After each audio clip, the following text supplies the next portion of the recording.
Well, happy Monday here. Welcome to the Markcast. Reed here. It's been a while, probably the longest stretch it's been since the show. I think we did the supplemental draft here about 2 weeks ago. Sent Andrew Murray the link. He's getting on. I was making coffee, getting ready to go here. Wanted to make sure we got on here. James checking in. Let's go, Markcast. Appreciate it. Yeah, like I said, lots of things going on. Glad that we could be back on here today. The UFL 2024 schedule has been announced. And while we wait for Andrew Murray, I want to please comment, any complaints against the schedule, any compliments. I've seen the DC Defenders fans complaining there's no Saturday games, right? Or they want more Sunday games. So let me know what you want. I will just say if there's, and I said this before with the supplemental draft, if anybody in the world is ever listening to this from the UFL, I understand that the West Coast is probably not your target audience here for the 2024 UFL season. There is no need for an 8 a.m. Eastern press conference when 7 of your teams, I think, are in the Central Time Zone. 7 a.m. Like, it kills me. We go out Friday, 2-5. We're doing all this. 2-5. Schedule's coming. Sunday, schedule's coming. I got up at 6:30 today thinking like maybe I'd swing and kind of get ready to go here. I think we had always kind of planned on going at 9. I wake up like poo-poo, it's been gone. 5 a.m. press release, like moving on.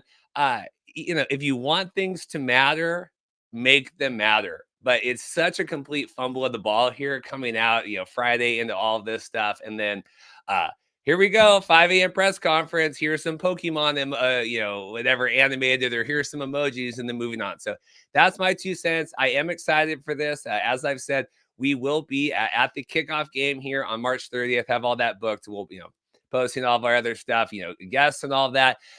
Don't know about the championship game. Booked a wedding here or in the off season for that Saturday. So that might be a quick turn, but we will do that here. Denzel checking in. What up? We got Jenny here checking in from Southern California. Really appreciate that. So we'll get the schedule pulled up here. I see Andrew's getting ready to go here. I just have my rant, so I think that's out of the way. Feeling refreshed here until all of this went down. But we are here. Dan Quinn is my head coach now, apparently. We have Cliff Kingsbury. Lots of things going on in Breed's life here. Andrew, I know that we had talked and you said, I feel refreshed. I am negative refreshed now coming into today. How are you doing? Just because of everything that happened this morning. You're negative refreshed? Like, I was so excited. Like, we talked about this last week. Like, we're going to do the schedule, all this. I wake up. Whatever time Dorothy got up, 6:25. Seth texts me. He's like, hey, did you see this? I'm like, wait, it's out already? Like, it's done? It's done? It's all done already here. We are here. We got 55, whatever people watch right now. We'll go through all the numbers, everything. What do you make here? How are you feeling today? Let me get the schedule pulled up. I mean, it's finally out. I'm glad that there's at least something concrete that people can start planning around and have time to look at for not only their viewing schedules, but also if they want to travel to games. That's finally in full view about a little less than 2 months out from here, from the start of the season.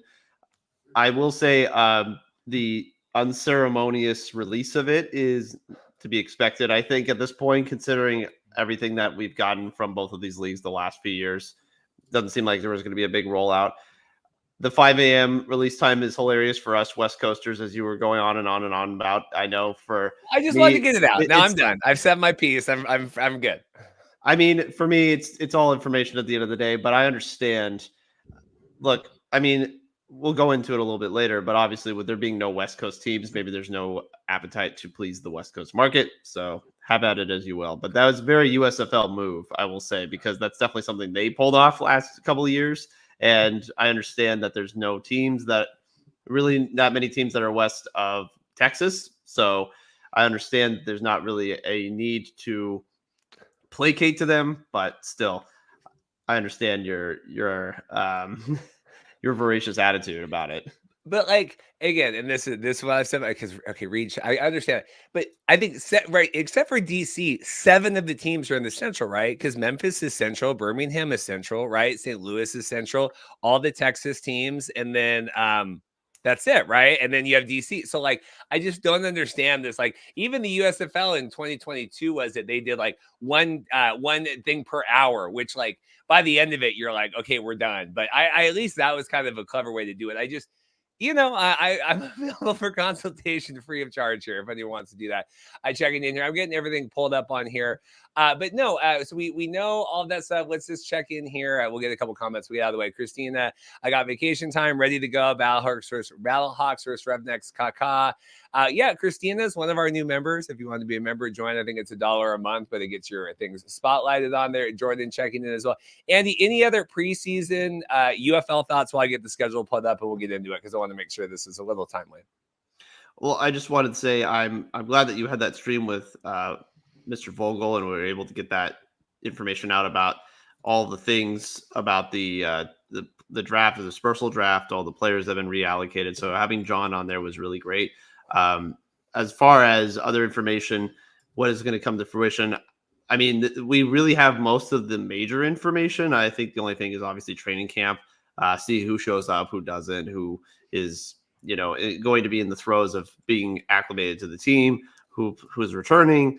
There's a lot of that still to be discussed in the next couple of weeks. But I would say for the most part, I mean, most of the major information is there. The allocation of where all the seats are going to be in terms of each stadium, I'm still curious about as far as where everybody's going to be sitting.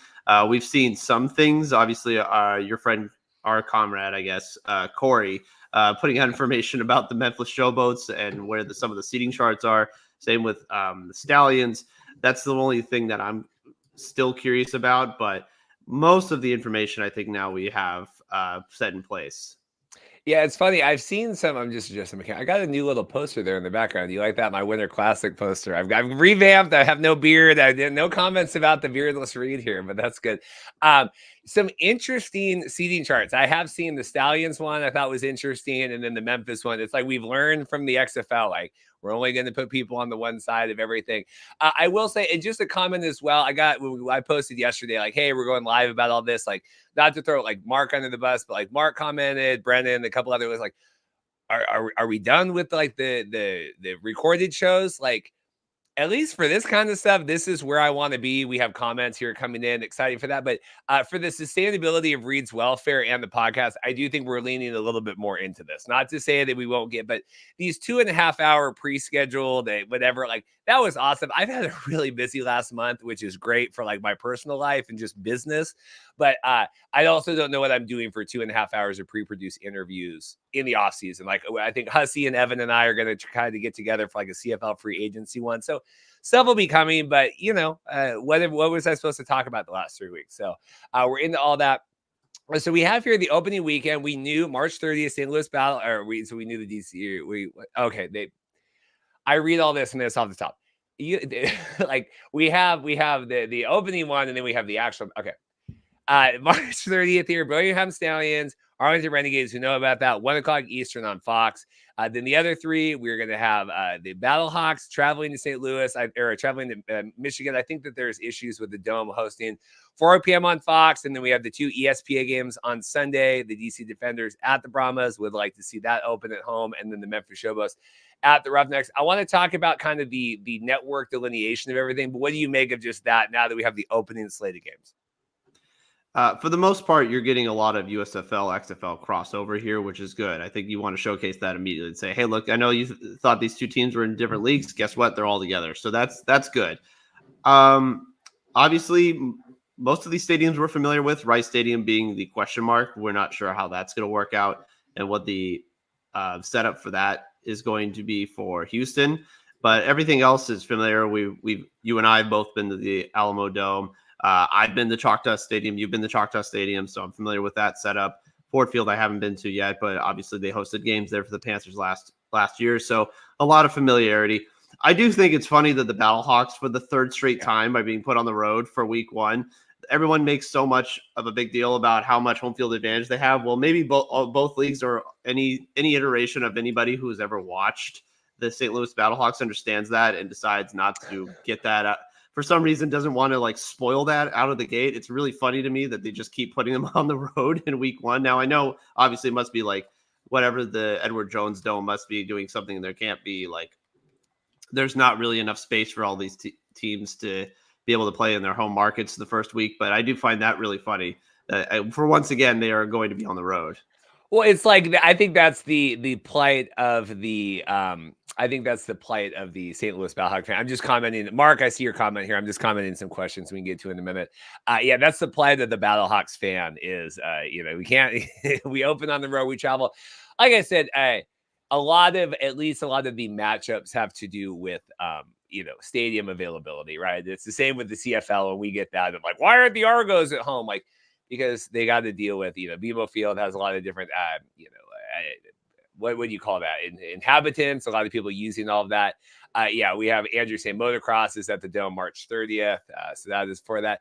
Some key breakdowns here. And it was funny. Like Mike tweeted this. I was like, how did he get this math so quick? And I'm like, oh, it's from the press release. Because I was like, wow, Mike like was crunching the numbers here really quick. I was really at my 6:30 a.m. wake up call. It was really tough.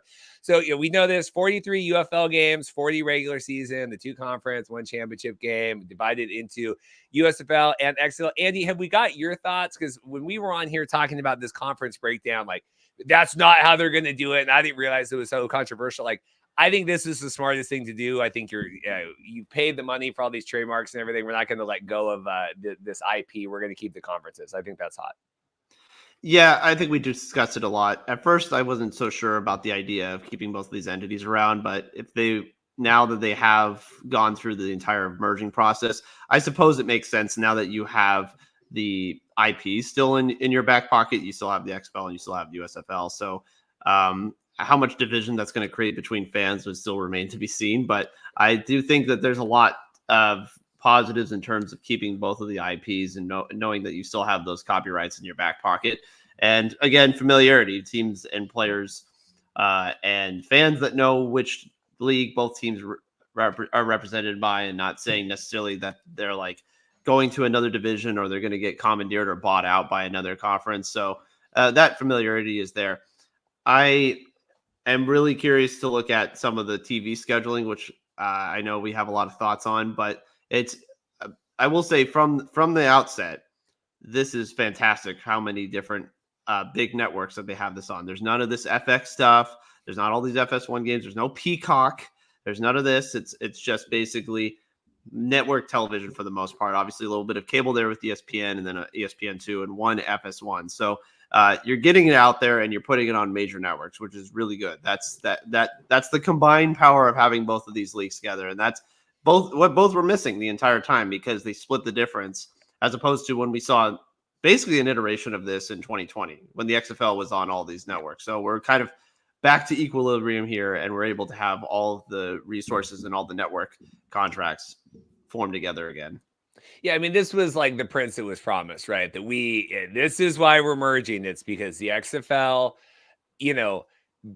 better business model. The XFL was able to engage fans, it seemed, at a higher rate, being in the markets. The USFL, their hub model, obviously it's the slow growth as well, but we're kind of combining those. Now we have the power of everybody. We don't need to compete. Because, yeah, I mean, you go back and even the XFL, I think this, and just from the pure numbers, and we'll get into the week by week here, but this to me, even on paper, is a far better schedule than even the XFL when you look at the breakdown here. 10 ABC games, 21 Fox games. That's expected, right? Fox carrying a lot of this stuff.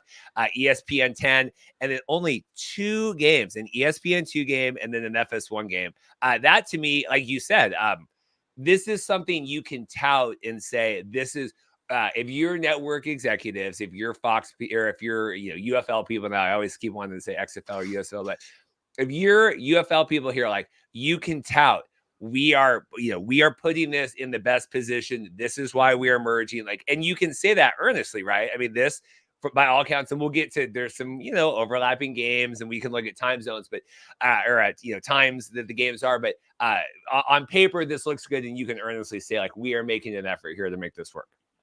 Yeah, no, absolutely. That you finally have numbers that you can show, a lot of network numbers. And look, here's the reality of the viewership. And we've talked about this a lot, is what kind of market share are you going to get of all these football fans? The thing that I really jumped out to me about a month ago or a month and a half ago now was when Sportico came out with an article talking about the TV ratings from last year of all network televised entities in the US last year. The top 100 programs, 96 of them were football games. It's either college football or it's professional football. Like that's the live audience has been completely captivated by live football. That it's absolutely obliterated the market. It's taken out everything that's non-sports related, and even sports related. It's completely dominated. So if you are somebody who's working in this league, you're looking at that number and you're just saying, I want a piece of that. Now, how do you get a piece of that? We'll get into, but that's a whole nother part of the puzzle. But the point is, the live television audience is looking at live sports, and specifically football crazed people like us are looking at something like this and trying to get people involved as much as possible and putting it in front of as many eyeballs as possible as part of it. Marketing is the other part, but this is a huge first step. I will say I'm sure I said this many times on here. Just having more football isn't enough. I think the marketing, the messaging needs to be worked on. We've mentioned that. The other thing that will be interesting to track, I don't know if you have been in depth with this. I've been talking a lot with going back and forth with Paul, formerly of the Markcast, and all this here over the last couple of weeks. But there's a drama now surrounding our friend Dwayne "The Rock" Johnson, one of the main marketers of the XFL. Or of the UFL. I can't. I still I'll call it the XFL like that. Basically, like, he's headlining WrestleMania this year, presumably, and he's taking the spot of Cody Rhodes. And it's this whole drama where people got hurt, and Brock Lesnar kind of got canceled with the whole Vince McMahon thing. But now they're bringing in The Rock against Roman Reigns, which probably should have been last year, but they're bringing him in thinking like, we're going to save WrestleMania with The Rock versus Roman. And the fan outlash has been very, very negative. Like, hey, we've been on Cody Rhodes, this is The Rock bigfooting. This is just like Hulk Hogan used to do and all of this. Very negative around The Rock because I was going to be curious, like, how do we do this build up? Does this help or hurt the UFL with The Rock on TV, right? Because he had come out a couple weeks ago and like, hey, I'm going to be a part of all of this. But now where he's getting, and like they're monitoring everything. I don't know if they're going to make changes, but like I saw a lot of tweets like, The Rock, Black Adam failed. The XFL failed. They had to merge. And now, like, he's coming back and he did like, and a lot of it's just interesting. So I'll be curious, like, if any of that. The Rock is not a very popular person right now, at least in terms of people that, not the casual fan, but a lot of the people that you're trying to attract to the XFL, USFL thing here. I'll be curious to see. All due respect to the wrestling world, that is a niche aspect of this, and I don't know if that's necessarily what they're aiming to get involved here. I understand. Now, if it was Vince McMahon involved, I'm sure that would be a different story. Well, that. Still, but I mean, that's another parallel universe I think about a lot. But I still think that The Rock is still going to bring notoriety to the casual fan. Again, I can't tell you the number of times I've told people in the last 2 years and saying, "Hey, The Rock has a football league." People's ears perk up. They're like, "The Rock owns a football league? Okay, is it the USFL?" I'm like, "No, it's not that one." And then it's a whole thing about miscommunication as to which league it is, and then it's always something along that nature. But look, he's going to appeal to a casual audience. Now, is he going through a bit of a rough patch? Yes, but to our knowledge, there's nothing really that controversial that he's done that maybe other celebrities or other big name personalities, in the last 10 or 20 years haven't done that's really absolutely destroyed their reputation and made it problematic for them to be in TV or in front of us. So if he doesn't have that on his slate, then he's really not going to lose that many people. He's going to lose niche fan bases, I argue, but I don't know if he's going to necessarily lose the casual audience. So I think for them, it's a long game play, and they're going to continue to put him in front of TV as long as casual fans continue to be involved in them, and that he has name brand recognition. So I appreciate that concern from WrestleMania fans, from superhero fans, and all of them. I get it. That's part of the piece. I think they're more concerned about the casual audience piece.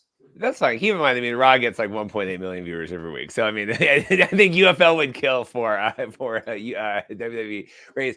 Anything else on the breakdown here? Obviously Fox, 21 games. That's, they're a heavy investor in that, right? FS1, Max was texting me like, it's surprising that FS1 that we were trying to build kind of into the sports network really only has the one game, and we can look at where that's being placed here. But a lot of the emphasis on the main ESPN, but those secondary channels really not getting a lot. Where even with the FX, right, with the XFL last year, like we're really trying to make this be a thing, and really never clicked. No, I mean, I think I recall there was a game. It was actually the Seattle game, is where the Roughnecks went to Seattle. And I want to say it was a Thursday night on FX during March Madness. And I mean, like the opening night of March Madness. And that was not the play for getting exposure. That to me was a really big mishap that kind of skewed the ratings. Obviously, the ratings were all over the place last year. We looked at it from both leagues.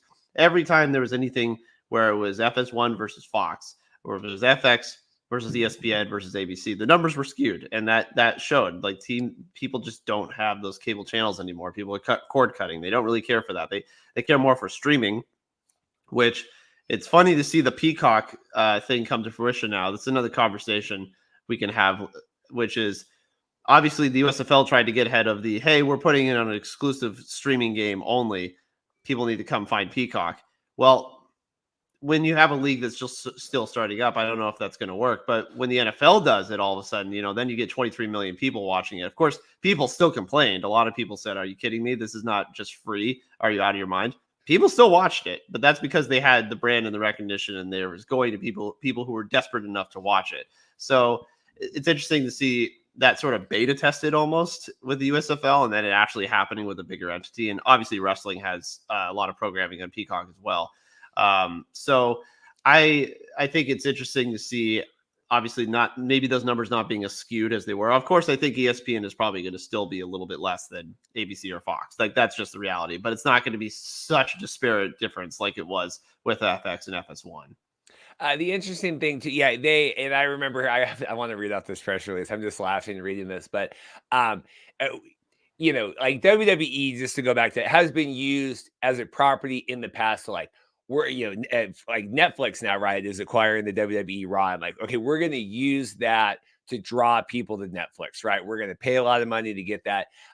We, as you said, learned last year, this is not a property yet that will do that. As we saw with the FX, as we saw with the Peacock, Ben Fisher, when I had an interview with him last year with the Sports Business Journal, and he said this much, like, this, all the ratings does is show like whatever the bigger network is, that's what, it doesn't matter the matchup. It doesn't, the time matters, but it doesn't matter if it's 2 undefeated teams or if it's a 2-8 team versus a 500 team. Like, if it's on the biggest network window.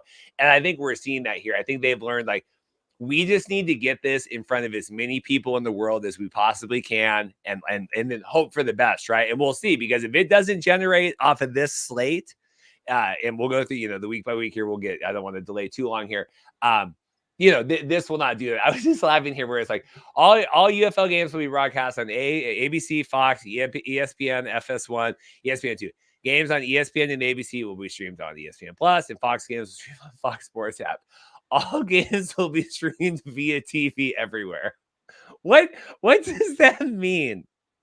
All games will be streamed via TV everywhere.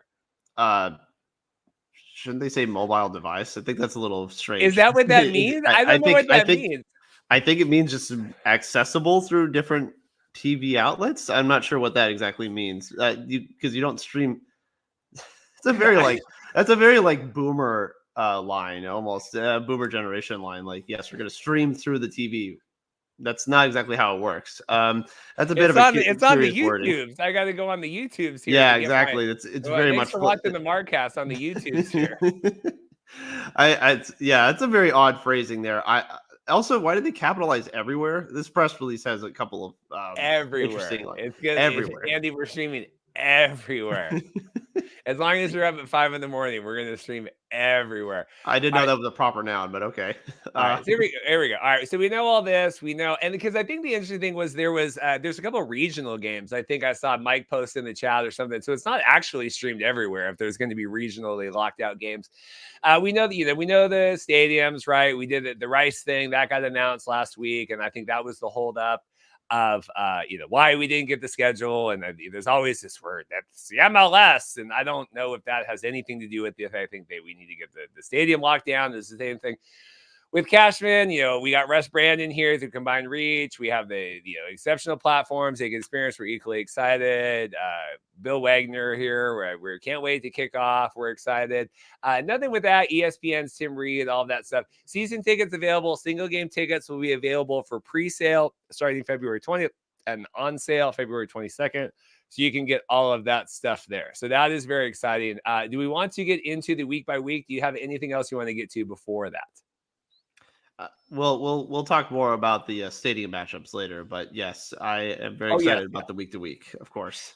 Yeah, Andy has his list, power rankings of home field advantage for the UFL. So we'll get to that at the end, and you can leave your comments on that. So again, like all times Eastern, 7 of your teams are in the Central time zone. Anyway, so we've talked about this, Fox. This is tremendous, right? Battlehawks, Renegades, tremendous. I think this is as good as you can do for a kickoff game, a championship, all of that. We've already done the other ones off of that. We're showing Michigan. I think the Brahmas will show out here starting off this 4 p.m. on Fox. DC Defenders and then the Memphis Showboats here, like you said, learning about the Rice. We talked. Anything else on week 1 here? Again, I really love that you get the champions matched up immediately. That's in the best interest of both leagues. You get to showcase the best of the best, presumably. Obviously, both rosters have undergone a lot of overhaul. All of them will, but I think there's still a lot of returning players. There's a lot of returning coaching staffs. I think that's an important element here, and so there will be familiarity. I do think it's interesting that it's being played in Arlington. Obviously, it's been in Choctaw Stadium now. It was opening last year as well, the opener that you went to. So they seem to be getting a lot of favoritism in that way. Arlington's opened all 3 week 1s every time that they've had a league, XFL in 2020, XFL in 2023, and now the UFL. For Michigan, that's exciting. I'm really curious to see what the appetite of Michigan fans is after obviously a uproarious run by the Lions. That just completely revolutionizing interest in Michigan football. Obviously, you had the Wolverines winning the national championship, so like a lot of great times for Michigan football fans. Does that enthusiasm carry over into week 1? Again, you get to host the Battlehawks, and congratulations on not going to the Dome week 1. So you better take advantage of that. That's fantastic as well. Both games being on Fox is interesting. Again, it's going to be so. My mind's going to have to like get used to the idea of like. Again, just seeing both of these teams on one channel too, like one ABC and one Fox. But then again, it was like this at XFL 2020. So if you remember that, it's not that different. But seeing the Panthers and the Stallions specifically facing XFL teams, again, that's great to see that crossover. Ty here, excuse me. Detroit is in the Eastern time zone. So 6 of 8 are in the Central division. So sorry about that. Mm-hmm. Shark here. Yes. So home team. Yes. It should say Stallions at Renegades. Yes. St. Louis at Michigan. Yes. The home team is on the right. We know that just because the Renegade Arlington's hosted. I will say I wish, and maybe I could book around here. I booked, we will be in Arlington for that kickoff game. Would have loved to go to San Antonio here for the Sunday game and do a little Riverwalk tour because I could have done that. Well, I guess I would have had to ping down and go back up. But anyway, that will be exciting. This will be the true Reed testament here of this because I've gone all in on the Brahmas and I've had a lot of DC Defenders fans say like, well, you're a Commanders fan. Why aren't you going to be a Defenders fan? Like, I got Wade Phillips, I got AJ Smith and all of that, Brahmas, and we have our history there and everything with San Antonio. That is kind of my favorite city of Texas. But this will be, if the Defenders come in and pants the Brahmas, I will be a little embarrassed there for that. But the 12 game there, the Sunday, that's also Easter Sunday, right? And it's like MLB kickoff, or not kickoff, MLB, what do they call that? Opening day, MLB pitch off, all that stuff, that whole weekend. So, a crowded sports here, right? And it's like we're going on the Elite 8 of March Madness, but then 3 p.m. here, good timings and everything for that. So I think that sounds good so far. Week 2 here, Memphis is going to be opening up. We got so this is the first so ESPN Sunday night, so the ESPN Sunday game. So we're getting those going. Week 2 here, we're opening Memphis 12 o'clock. Renegades at the Battlehawks. So at least they will be able to open. That will be 8 p.m. kind of prime time there on ABC for the Battlehawks. Panthers hosting again the Stallions on ESPN, and then the Houston Roughnecks going to DC. So we don't have to wait as long. We don't have to wait till week 3 or 4 for the Battlehawks and the Defenders as well. Poor Renegades. I mean, this is the second year in a row that they've been sent as the first visitor to St. Louis. I mean, last year it felt like they were getting sacrificed on a pike. At least this year, maybe there won't be as much misalignment. I mean, their offense was obviously in tatters last time they went to St. Louis. So this time around, maybe with Luis Perez around, presumably, and they have a better offensive setup, maybe it won't be as much of a kill shot for them. But still, I mean, I feel bad for them going to St. Louis again. And this is a Saturday night primetime matchup too, which is really cool because I think St. Louis, for the most part, has only been playing in the daytime. for all of their games. So for them to get like a primetime matchup here on ABC is fantastic. That's awesome. I love that. That may be one of my favorite time slots in the entire schedule after looking at it. Yeah, they say here, Abdul, Renegades will be during Final Four, so it'll be interesting to see how many viewers there will be. Yes, I think the attendance will be phenomenal. But yes, I agree, and it's it's a tough. I don't know if you just wait until what would it be 2 weeks later and go, and they're you too late into the NFL. Like I think they're really in a rock and a hard spot here. I think ideally they would have started again in February, but I just don't think there was enough time with all this merger talk, and that's why we're doing the March 30th. I think there's a couple things I thought about sort of relooking at the schedule. One, look, you're going to cross over into March Madness. So might as well avoid as much of it as possible. Like I said, that opening slate, as I mentioned last year, that happened with Houston, Seattle, and all the other teams. It was so tough because that whole opening slate of March Madness games is such a rush. There's all these teams, there's all these games going on. It's just so hard to compete against that. Whereas this one, you're starting on the weekend of the Sweet 16, the Elite Eight, and really you're only dealing with the Elite Eight because of the Saturday and Sunday. So that's fine. You can sacrifice to that, and then the Final Four, and then the games will be over soon. So I think that's fine. The second part of it is their season ends on June 16th. That's right around when schools are finished and kids are getting out of school, and then all the people are going on vacation and they're leaving town. So like you're kind of still able to get all those audiences, the family audiences, before everyone scatters for summer holidays. So I think that's another part of it as well. And again, I think I still have to look at the weather element of it. Obviously, the later you start, the hotter it is. And some of these territories are not conducive to really colder weather because a lot of it's deep south. It's Alabama, it's Memphis. It's really hot in some of these areas, Texas, obviously. So you have to at least keep it in a reasonable time slot or schedule for everybody in terms of not potentially getting overheated during the playtime. So yeah. I think it's fine in that regard too. I think the schedule is about where you're going to have it ideally. We have here, Abdul, a couple comments. Abdul, Elite 8 games start Saturday at 6 and 8:30, Sunday at 2 and 5 during the UFL opening weekend. So are we trying to kind of program around that a little bit? Well, you got the 1 o'clock game. No, it says, yes, you see they're starting later in the day, Saturday, so the football will be wrapped. Shark asked, do a lot of football fans watch basketball? No, but the idea is we're trying to get like any casual, like, do you like anything involving the ball? Like, please come watch us. Like, yes, I understand that like we have different audiences here, but I will say I don't give a rip about college basketball. I should. I went to Gonzaga. We do quite well, but like my XFL friends who we've got reimbursed for our season tickets here for the Sea Dragons, like they would be watching March Madness. They will not be watching the XFL that weekend if they are to intersect. Well, to answer, at least personally, to answer that question, I watch basketball after football season's over. Well, football season now is all year, baby. I mean, it's all year, so it really doesn't matter at this point. But for most people, obviously, once the Super Bowl is done, then people start to turn their attention away and say, okay, what can I bet on? What can I watch? What can I do to kill my time? And that's when basketball comes back into the fold. So that's usually when people start to care about basketball. I could not give a rip about the NBA. If I had a team, like I said, if I had an NBA team, I think it'd be different, but I don't. So for me, it doesn't really matter that much until we get later into the season. Same with college basketball. I mean, once you're getting to conference tournaments in March, then you start to actually care, and then you have March Madness. But before that, regular season play, not very consequential. So again, this is delving into a little bit. This is where you're going to start to test those markets. You're going to test the NBA markets. You're going to test March Madness. You're going to test the baseball markets. We talked about the regional markets. But again, baseball I think is different because it's regionally based. I care about my team like you care about the Mariners. Do you care about anyone else? No, not really. Don't watch a single game. No. Nope. I care about the Padres. Do I care about anybody else? I mean, some of my divisional rivals maybe, but I don't go out of my way to watch them. So like that's different, right? So I think for them, like you said, can you appeal to the casual audience? That's really what we're trying to get here.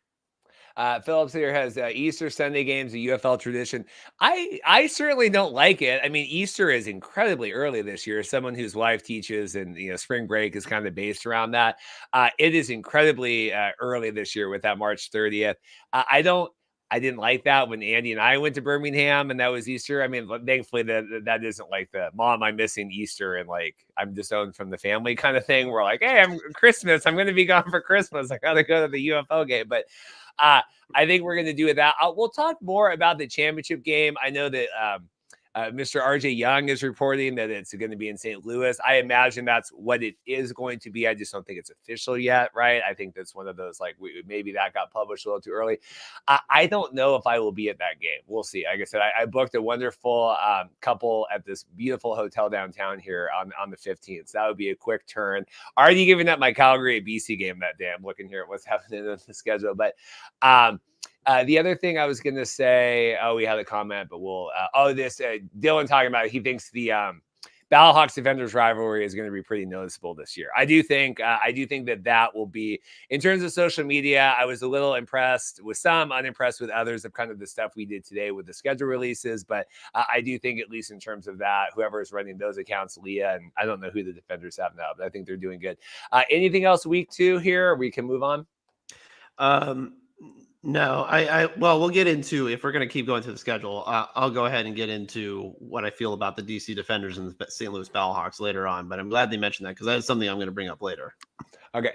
So week 3 here, Defenders Arlington, 1:00 on ESPN on Saturday. I guess the other thing just to point out, I think all weekend games, we don't have any of these weird Seattle, 10:00 Eastern Thursday night game. Mm-hmm.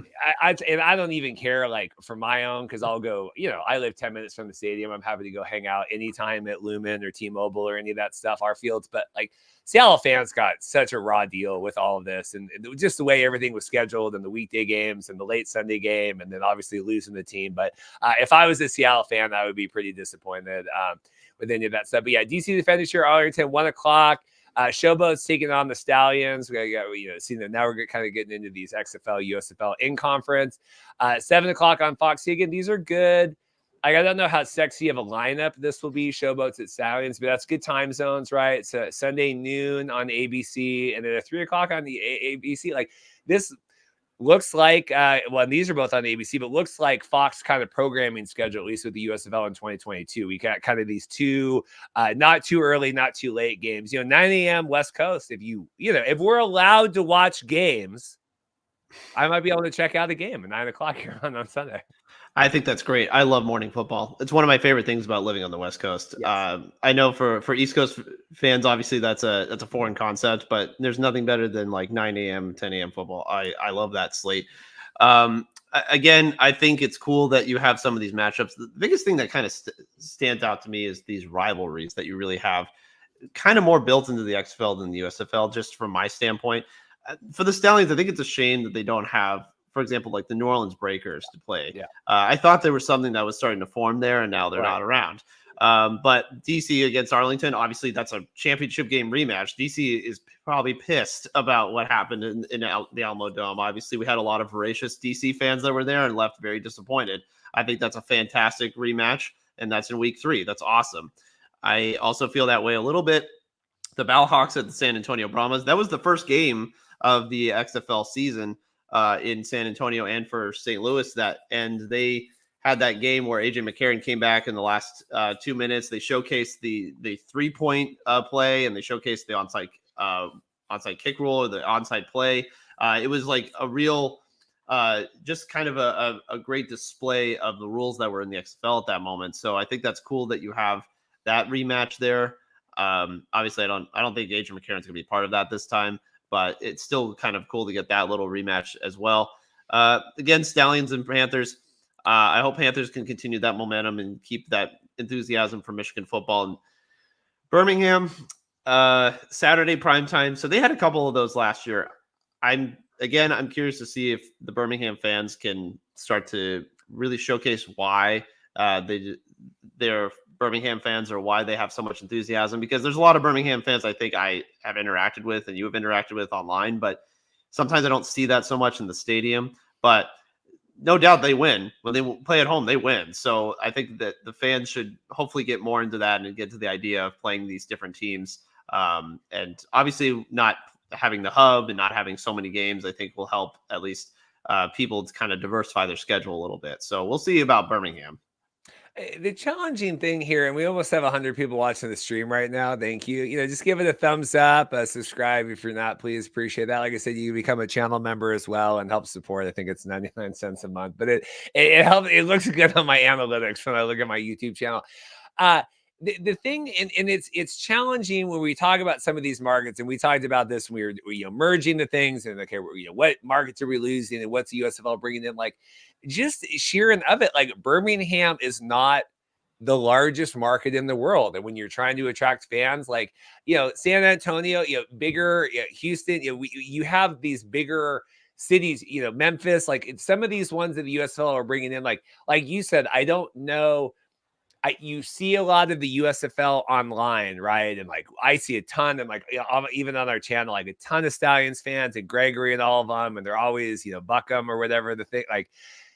But then it doesn't necessarily translate in where I don't know if I just don't live in a lot of, like, I'm in the Brahmas Twitter space now a little bit. I just don't know if I see it as much. I don't know, to me, but we get more of the fans in there, right? Like I think San Antonio, for what it was, I think they mobilized really hard locally. Like it just seems like I'll be, like you said, I'll be curious to see kind of what this looks like this year. I do think it's interesting, like with Birmingham and Memphis, we are reconfiguring the seating chart. Or at least I know Birmingham is. I don't know if Memphis allowed the full stadium seating before, but like Birmingham is, you are sitting in these sections. We are moving stuff to the side. We want it to look good. Maybe they'll open that, if Corey works his butt off and gets that. But I'm surprised that they're kind of adapting with that. Of like, hey, maybe we can kind of learn here as we go along. I think that's interesting. Yeah, I still have mixed feelings about the one side stadium thing. I felt that way about Orlando. I felt that way about Memphis. Did do it last year, and I mean, it's fine if you're trying to get optics on television, but it's just so weird as a fan experience to look across and be like, there's nobody over there. Like, and if you happen to show one to TV angle, there's nobody there, by accident. It's weird for the visiting team. I mean, that's the thing, like having a visiting team and getting heckled is part of the experience, right? Like you're going to another stadium, you're like, God, there's these people behind me that just won't shut up. And that's like part of the experience. And for them to not have that is a shame, because again, I think that gives distinct advantage to some of these other teams that clearly are going to have people on both sides of the aisle. And that I think will show in how the other team responds and how they play in the stadium. So that's something I'll get into more with the home field advantage marks. But yeah, look, I commend Corey. He put us in so much work. He works his butt off. I'm glad that he has another job in this league to be able to put this together and sell tickets. But hopefully there'll be enough demand that people will be able to sit on both sides, and they'll be able to really have a nice filled out, maybe lower bowl area. That would be really ideal. Unless you talk about the the hometown or the away rivalry. Like when I go to Audi Field and I can't even sit in the supporter section for my own safety. Reed, you got to get out of here.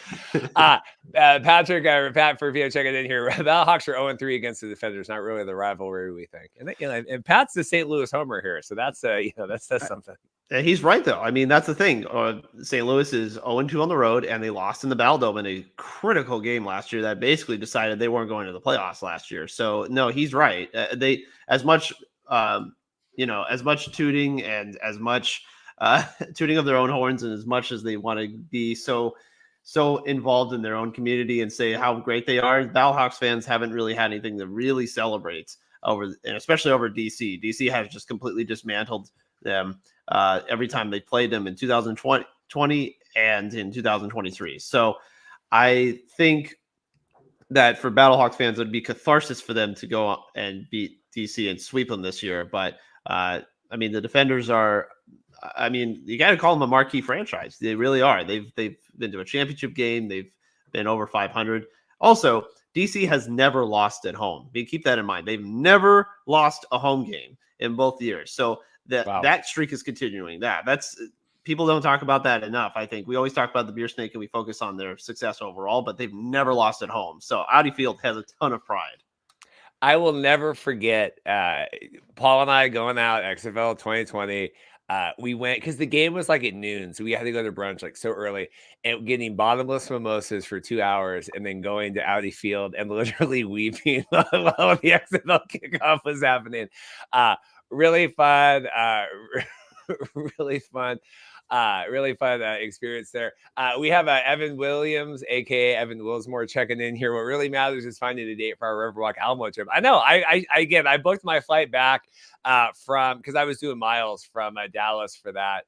But we'll have to figure that out. I will just say, because I'm reading through some of, just while this is on the thing, I'm reading through some of these Twitter comments.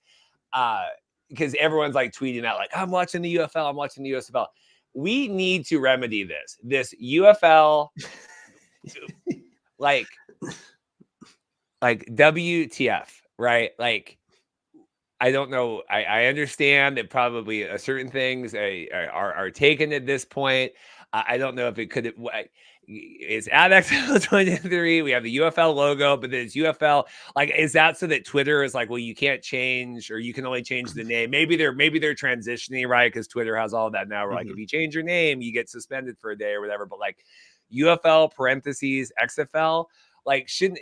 If anything, it should be like the XFL division of the UFL, or like, I just don't even understand. I don't know. Very weird. It feels very weird, especially because I think the USFL one's still the same. Do you have any thoughts on that? Because it kills me that we're like a month from kickoff now. We're still a month and a half. We're still figuring this out.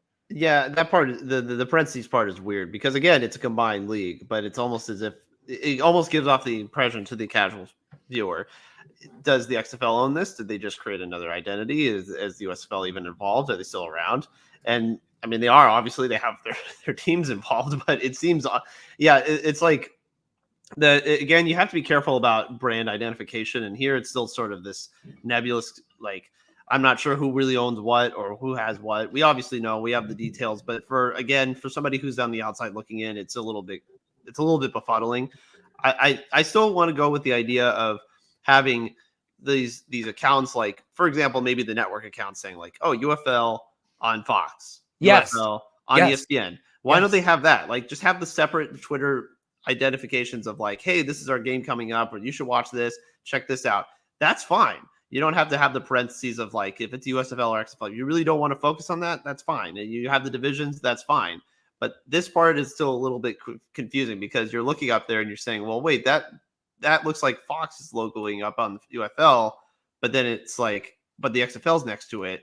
It's XFL 2023, which was last year. There's three parts there that contradict each other. So I think you have to have like more diversify and try to put and allocate all of your resources into like different accounts, but also just having less confusion about what's what and who's who. That's, I think, what maybe confuses a lot of people. And I understand. Again, I had a lot of people the last 2 years being like, just had no idea which league was from what and what separated both of them.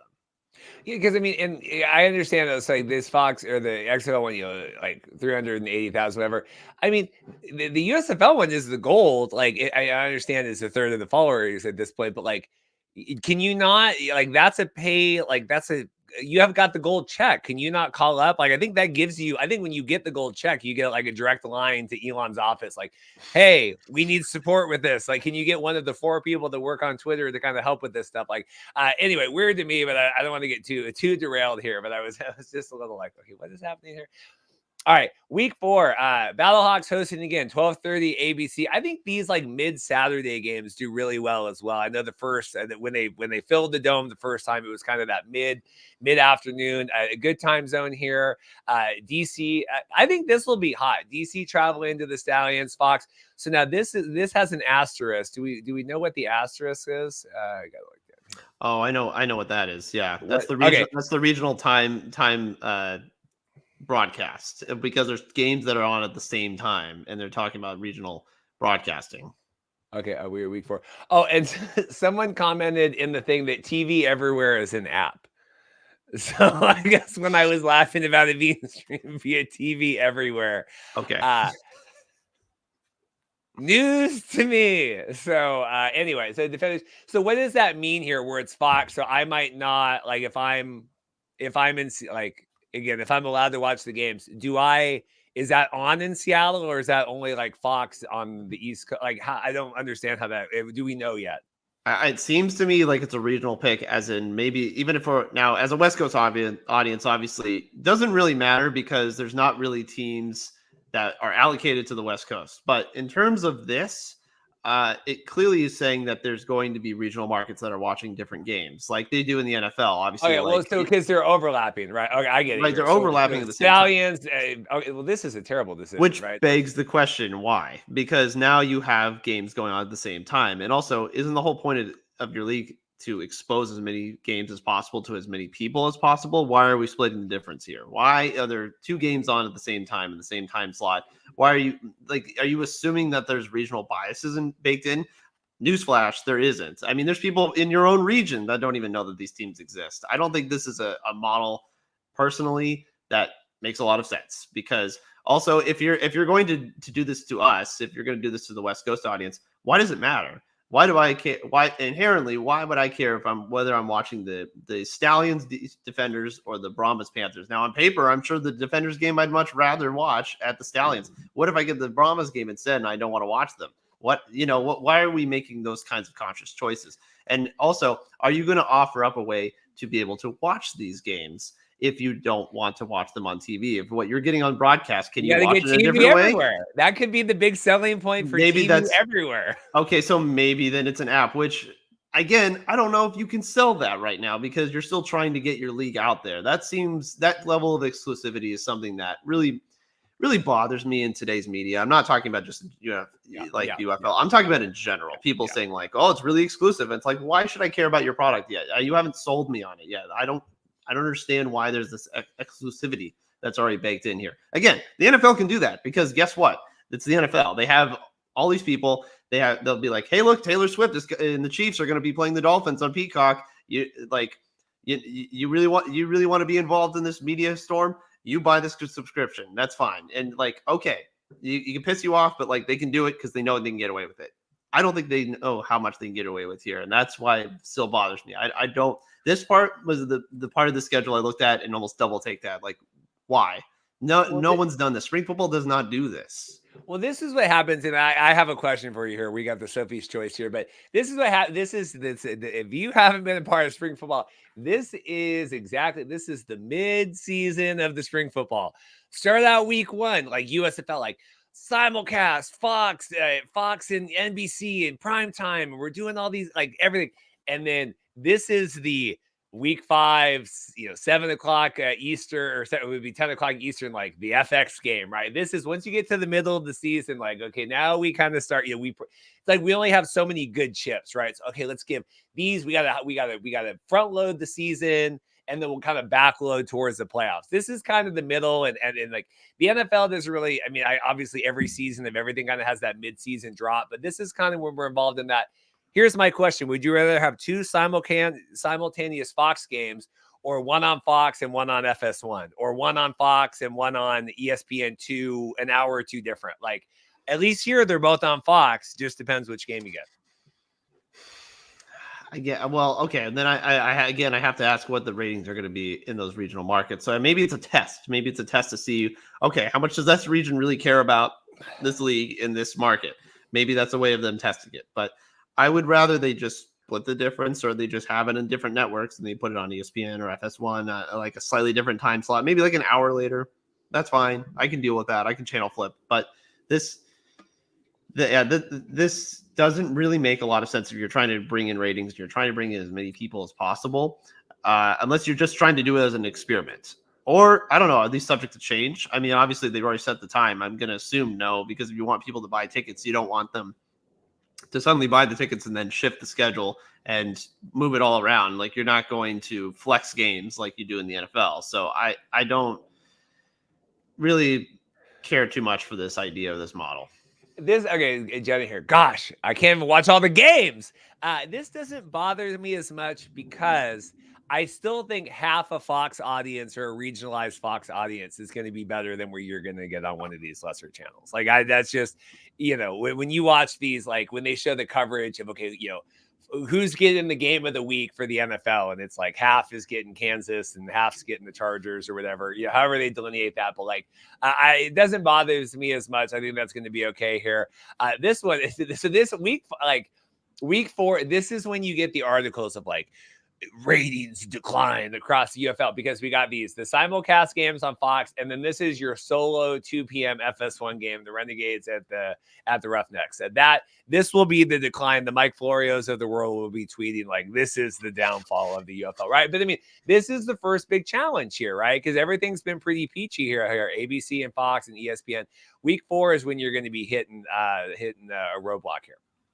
Yeah, and also you have 3 games on Saturday. Keep that in mind as well. You have 3 games on Saturday, just the one on Sunday. So, people are going to be kind of rolling on into Sunday and seeing that there's not a game on Fox or ABC, and then having to go to FS1 to go find it.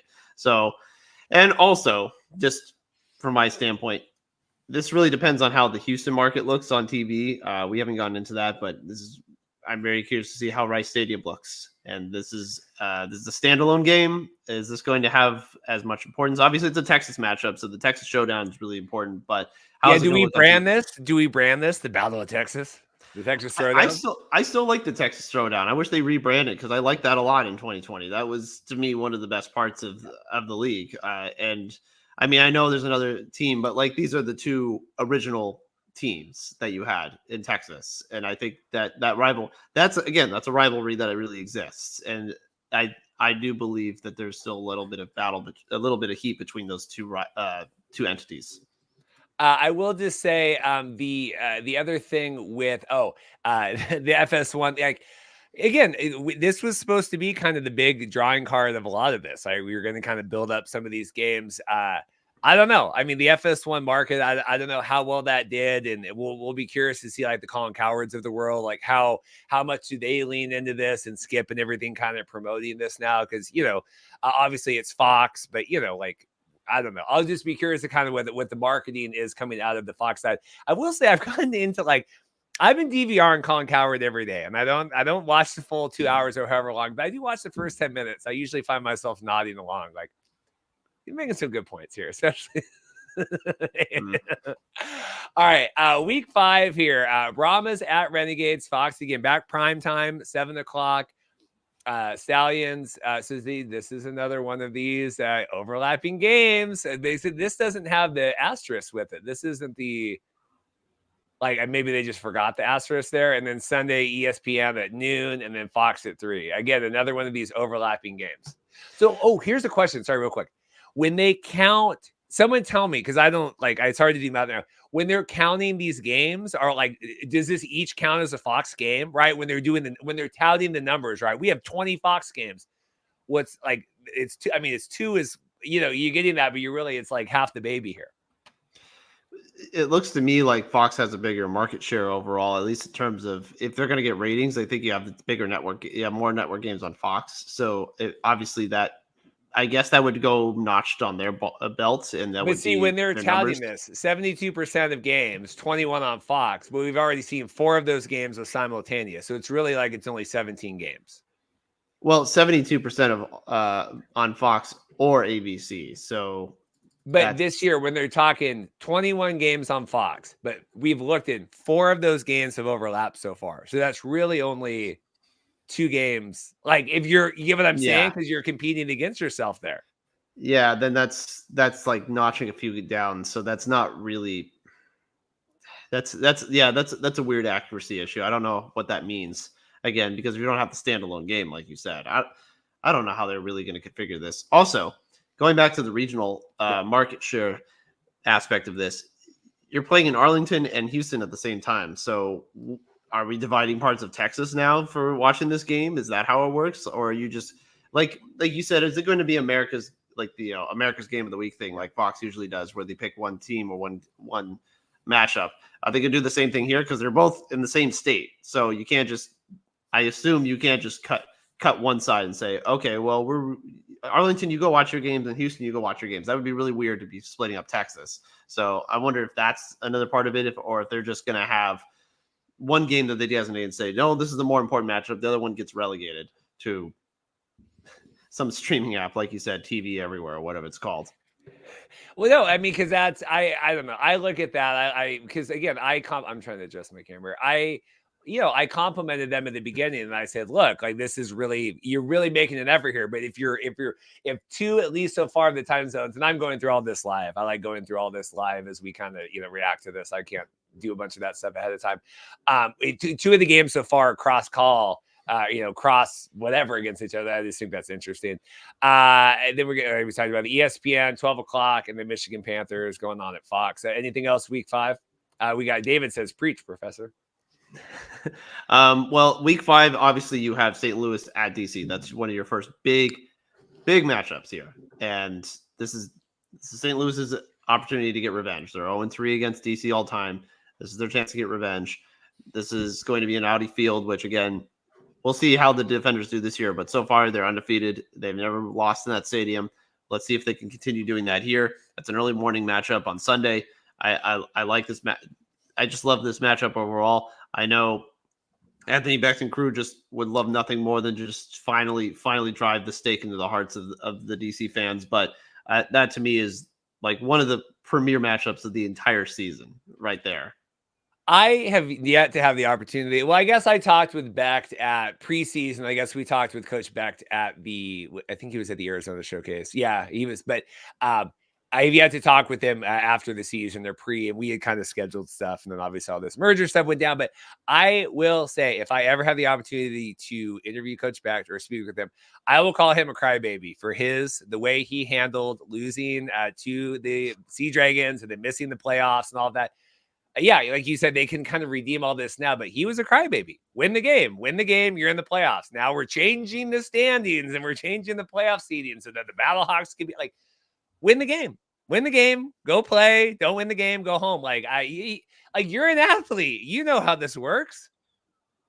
Well, what happens if they end up finishing second in the division and then the reverse happens to them where there's a team from another division that gets a better record? Then what happens? No. So exactly. That's why you don't complain. You win the game. Hey, how did the overtime playoff whatever work out? We changed the rules for Buffalo and then they still lost. Well, I mean, they never got into the playoffs or into the overtime, so we never got to see that come to fruition. What was more interesting is that the Chiefs argued for that rule. There was an article that came out when they argued for that rule to start when they played the Patriots in the 2018 championship game, because the Pats took the ball and just went down the field and scored and won. Chiefs did the same thing in 2022.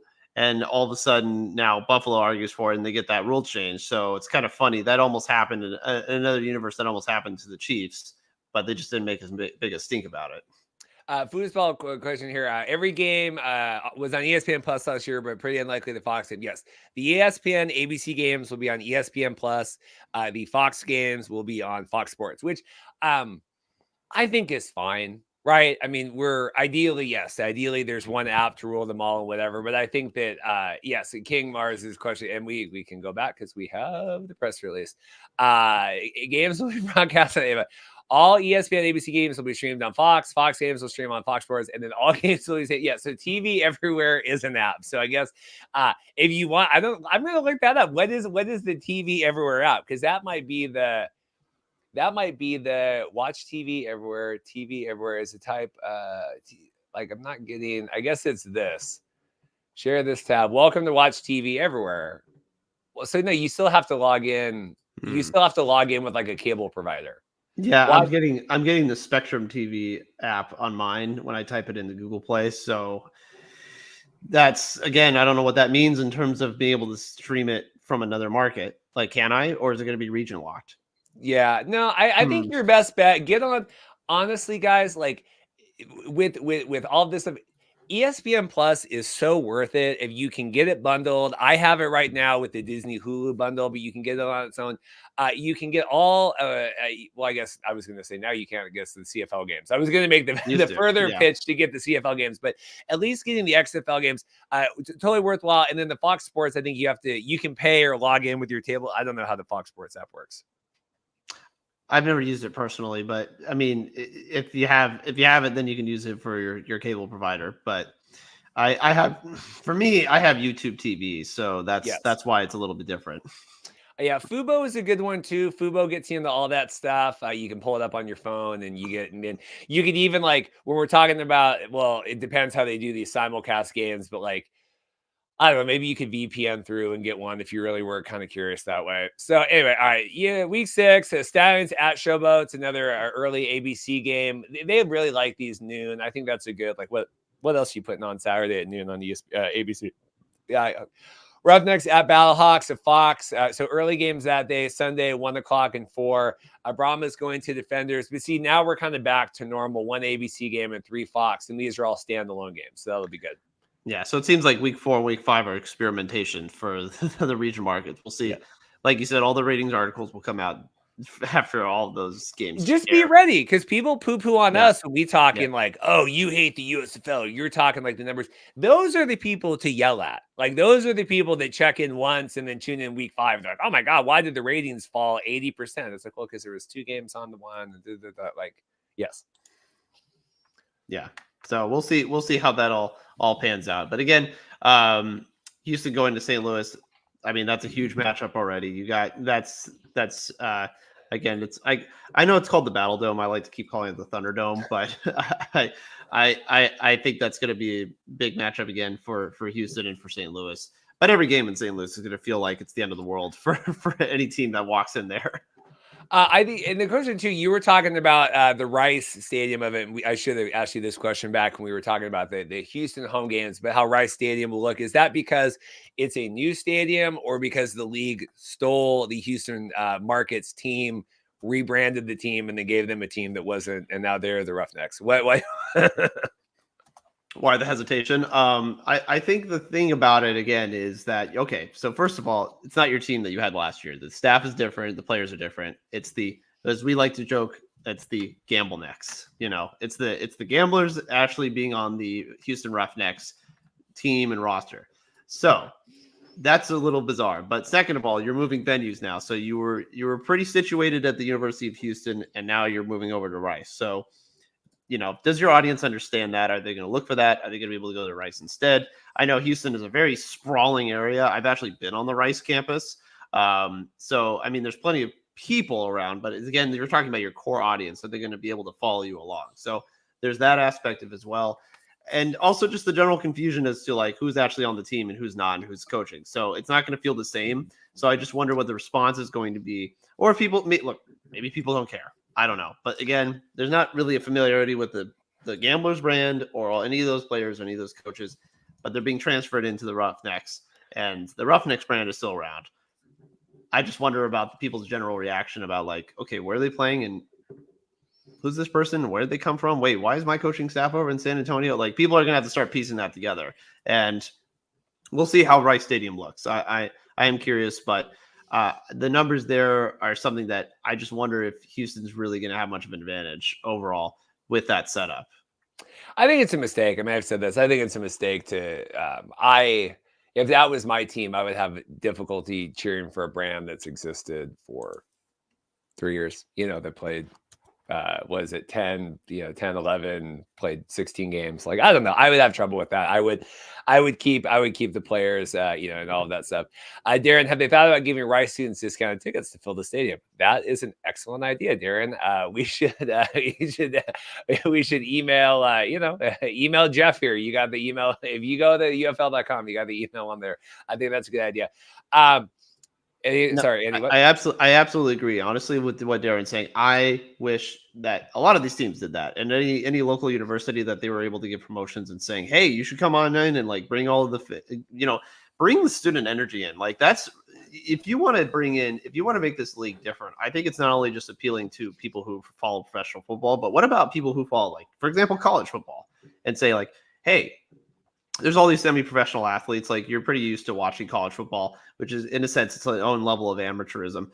I think you absolutely should appeal to those markets. That's something that I really wish these teams did more of. And I think that'd be awesome if you could do that. Look at Birmingham, like the Birmingham Stallions. I would say they should go down to UAB, University of Alabama, Birmingham, and say like, "Hey, look, I know this is your stadium and the college football's not going on, but like, hey, we still got football going on. We'll give you some great student discounts, and you should come on in and watch some more football if you're really into that. And this is another great atmosphere to be part of." It just, there's something I wish. Again, the promotion of all these leagues is what we talk about so much, and that's just another aspect of it that I think is really untapped and is really would help the numbers overall and just bring in the energy and enthusiasm that you're searching for into these leagues, not just solidarity in one market of like, oh, this is professional football, we'll just carry it to the people who can afford these tickets. Like that's, to me, I think that is a bit of a mistake. Philip here says it's the Roughnecks. That's my team. Philip, if I passed tomorrow from this world and Andy took over the Markcast, would it still be the Markcast, or would it be, I mean, I wish there was a little loyalty here, Philip. I just appreciate that.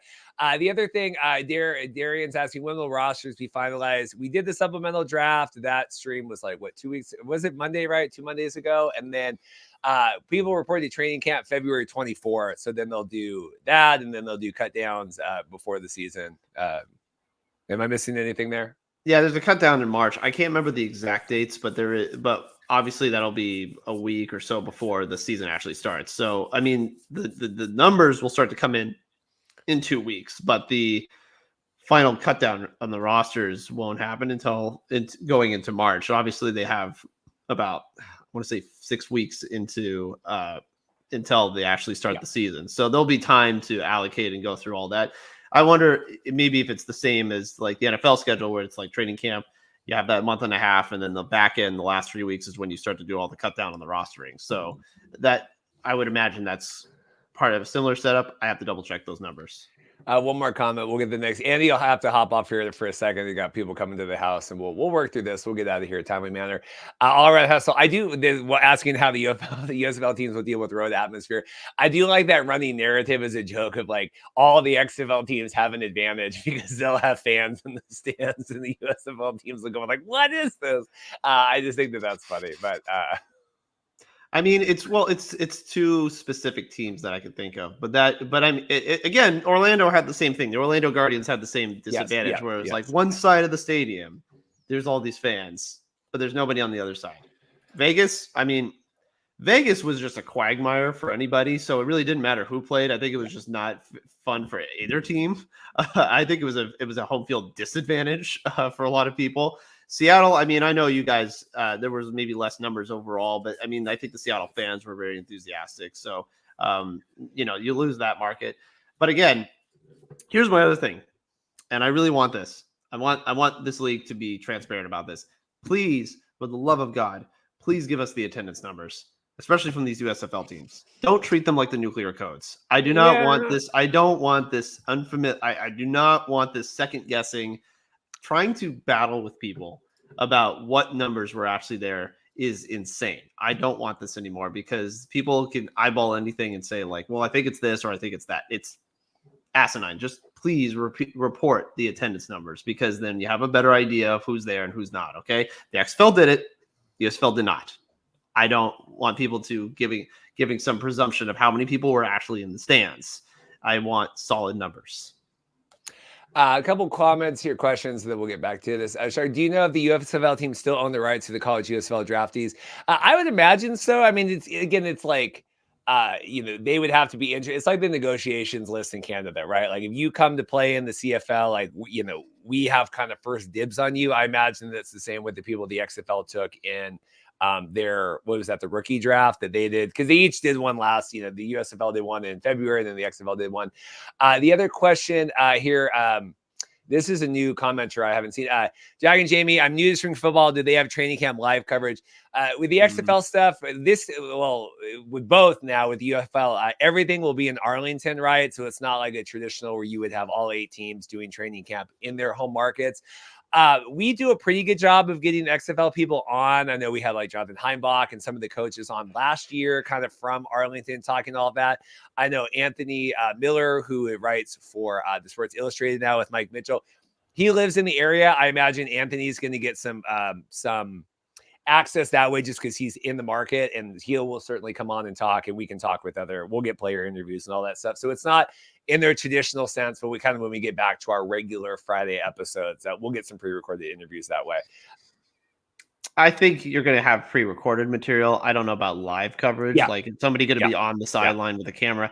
The league might put somebody out there with a camera and just interview, oh, here's Danny and here's The Rock and here's Daryl Johnston and just talk to the execs and not actually cover any of the football that's going on in the background. So if that's what you're talking about, I think it's going to be more of that's really what's going to happen. Maybe there'll be like a YouTube live stream, but as far as actual coverage of what's going on behind you, go to your beat reporters. I mean, that's going to be really where you get it. And like you said, Anthony Miller will be there on site and getting access to that. So that's where you're more going to get it than anything else.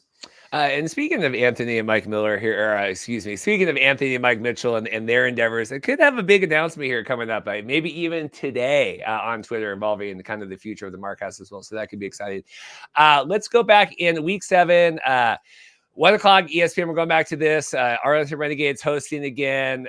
4 o'clock on Fox, and then the ESPN games on Sunday, 12 and 3. So again, kind of middle of the road here. Brahma's traveling to Houston.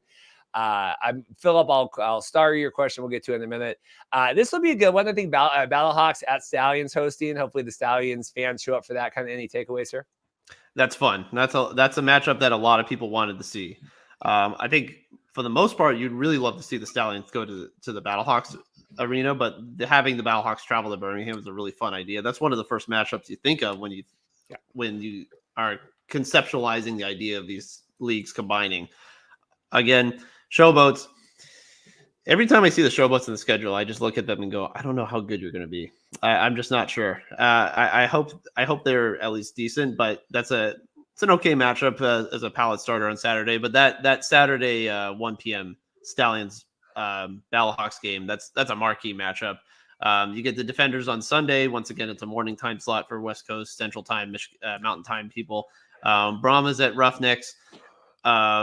Another Texas matchup. So, there's some decent matchups here. I mean, again, the biggest thing is the importance of all these matchups will shift as we go along once we finally get to know players and all that. But as far as just looking at in terms of who has advantages and where, that's really the biggest thing. Like, I'm really excited for some of these former USFL teams to go to places like St. Louis and DC and run into things like the Beer Snake and sort of become part of these traditions that were here before. That to me is the most fun part of this, and seeing how they react and how fans react to this, because obviously that level of camaraderie was not around in the USFL very much. So I like the idea of that.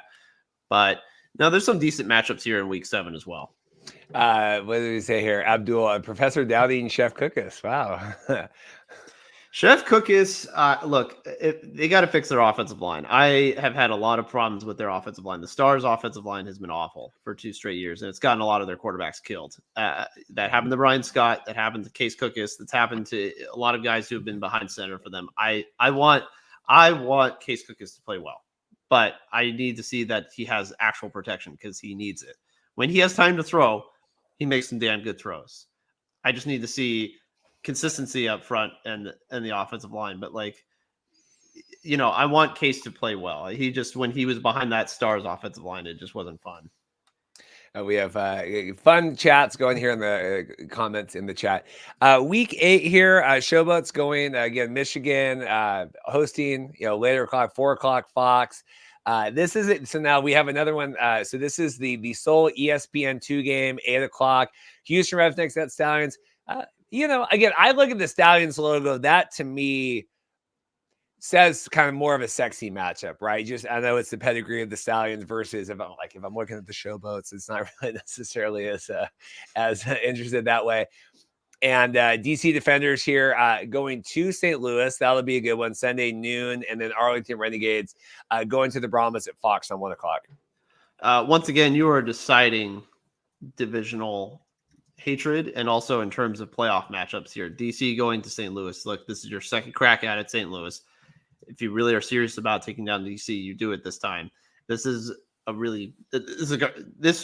might be the biggest matchup of the entire season when it all is all said and done, because DC has already proven themselves and already ran over St. Louis last time. Abram Smith was a wild man running down the field against St. Louis.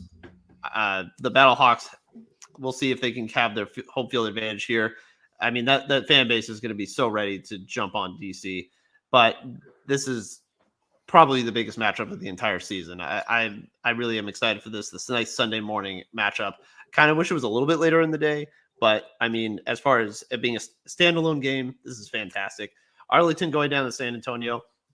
Again, I hope San Antonio is able to support their team. I like the Alamo Dome a lot. I'm glad we had that experience there. I hope the fans are able to get behind it and really support maybe again getting this Texas audience more involved.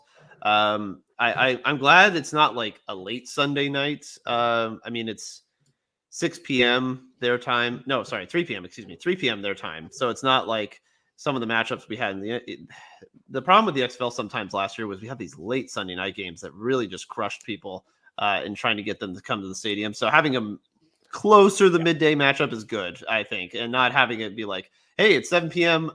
Sunday night. You guys should come out to the game. And it's like, I got work tomorrow. That was the big complaint. The Brahmas, I do remember that because they were really trying to do like the family focus thing too, right? I think they had like family tickets as well. And yeah, I do remember that being a common like, yeah, I can't go to the game here. And especially like the Alamo Dome, while convenient for tourists staying in the Riverwalk or doing the things that we were going to do, like, I do think it's maybe challenging for families to get in there as well. Yeah, absolutely. I think this is overall better allocated. You can do it Saturday night, that's fine, but Sunday night, no. That's really going to hurt people. Mission Downtown, will DC fans travel and bring the beer snake to St. Louis? Was it at the Alamo Dome? They wouldn't allow it, right? Wasn't that the deal? Yeah, they wouldn't allow it. I don't think St. Louis is going to allow them either.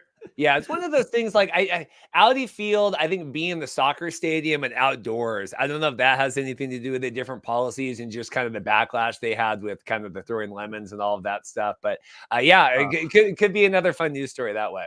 Oh, Lemongate was fantastic. But I don't think you're going to have that again. I mean, that was such a disconnect, like that was the whole thing about the new iteration of the league didn't understand the traditions that were baked into the DC franchise. And then what's a beer snake? Yeah. They're like, what beer snake? It's like, that's all anybody ever has talked about this entire time. What do you mean, what's a beer snake? And the fans let it be known real quick. I just so vividly in my head remembered fans chanting the words beer snake in like the second or third quarter because they weren't able to like construct it. Like that's how adamant they were about getting their way. That was bizarre. I want to make sure we touch on this, Mr. Downtown. What's up with the inconsistencies of start times? Why couldn't we have 1 p.m. across the board at 7 p.m.? Totally agree. At least for this step, we just need to be happy they're on the networks they're on, right? I mean, that's going to come. And when you're the NFL or, I mean, even hockey deals with like having to kind of work around and basketball. Like when you're the NFL, you can, okay, these are the slots. This is what we're doing. We just need to be happy that they're on the channels they're on. I agree with that, but at least they are on. If I am someone that's not in tune with getting on ESPN Plus or whatever, like I can go to my channels and go to ABC or Fox and find this game if it's on at noon or 1 or whatever. I think that's a great idea, but again, they don't have priority yet. They haven't proven themselves yet. Yeah. Once they do, then they can start to argue for those time slots. Say, hey, these are the ratings we bring to the table. Here's why we should deserve this time slot. Then you can start to argue for that. But for now, they don't have that prioritization. But again, you're on Saturday and Sunday. You're not relegated to Thursday or Friday or Monday. Like you have consistent days that you're on. I think that's the first big step. Max here had a comment. I think the reason for the regional games is definitely to test how much of a boost they can get on the rating slot by having 4 fan bases watching at once. So again, like we're testing some things, like you said, kind of working around some of the time slots and then working around, some of the networks, but that could be another way too. Let's see how that works. But I do think that that's disingenuous to talk about some of the Fox game numbers and then having them be simulcast. Yeah, and that's the thing. Like, what are the numbers going to be in the regional based broadcasts? So that is a bit misleading. But it was the same thing they kind of had with that graphic last year they had about the 4% increase of opening week games end over end or something like that. There was some weird graphic they put up where they skewed the numbers. It was really backwards. I didn't like how they skewed that last year. That kind of. Look, I know there's a lot of ratings gymnastics, and I know people talk about it, and you want to boost it as much as you can. I get that.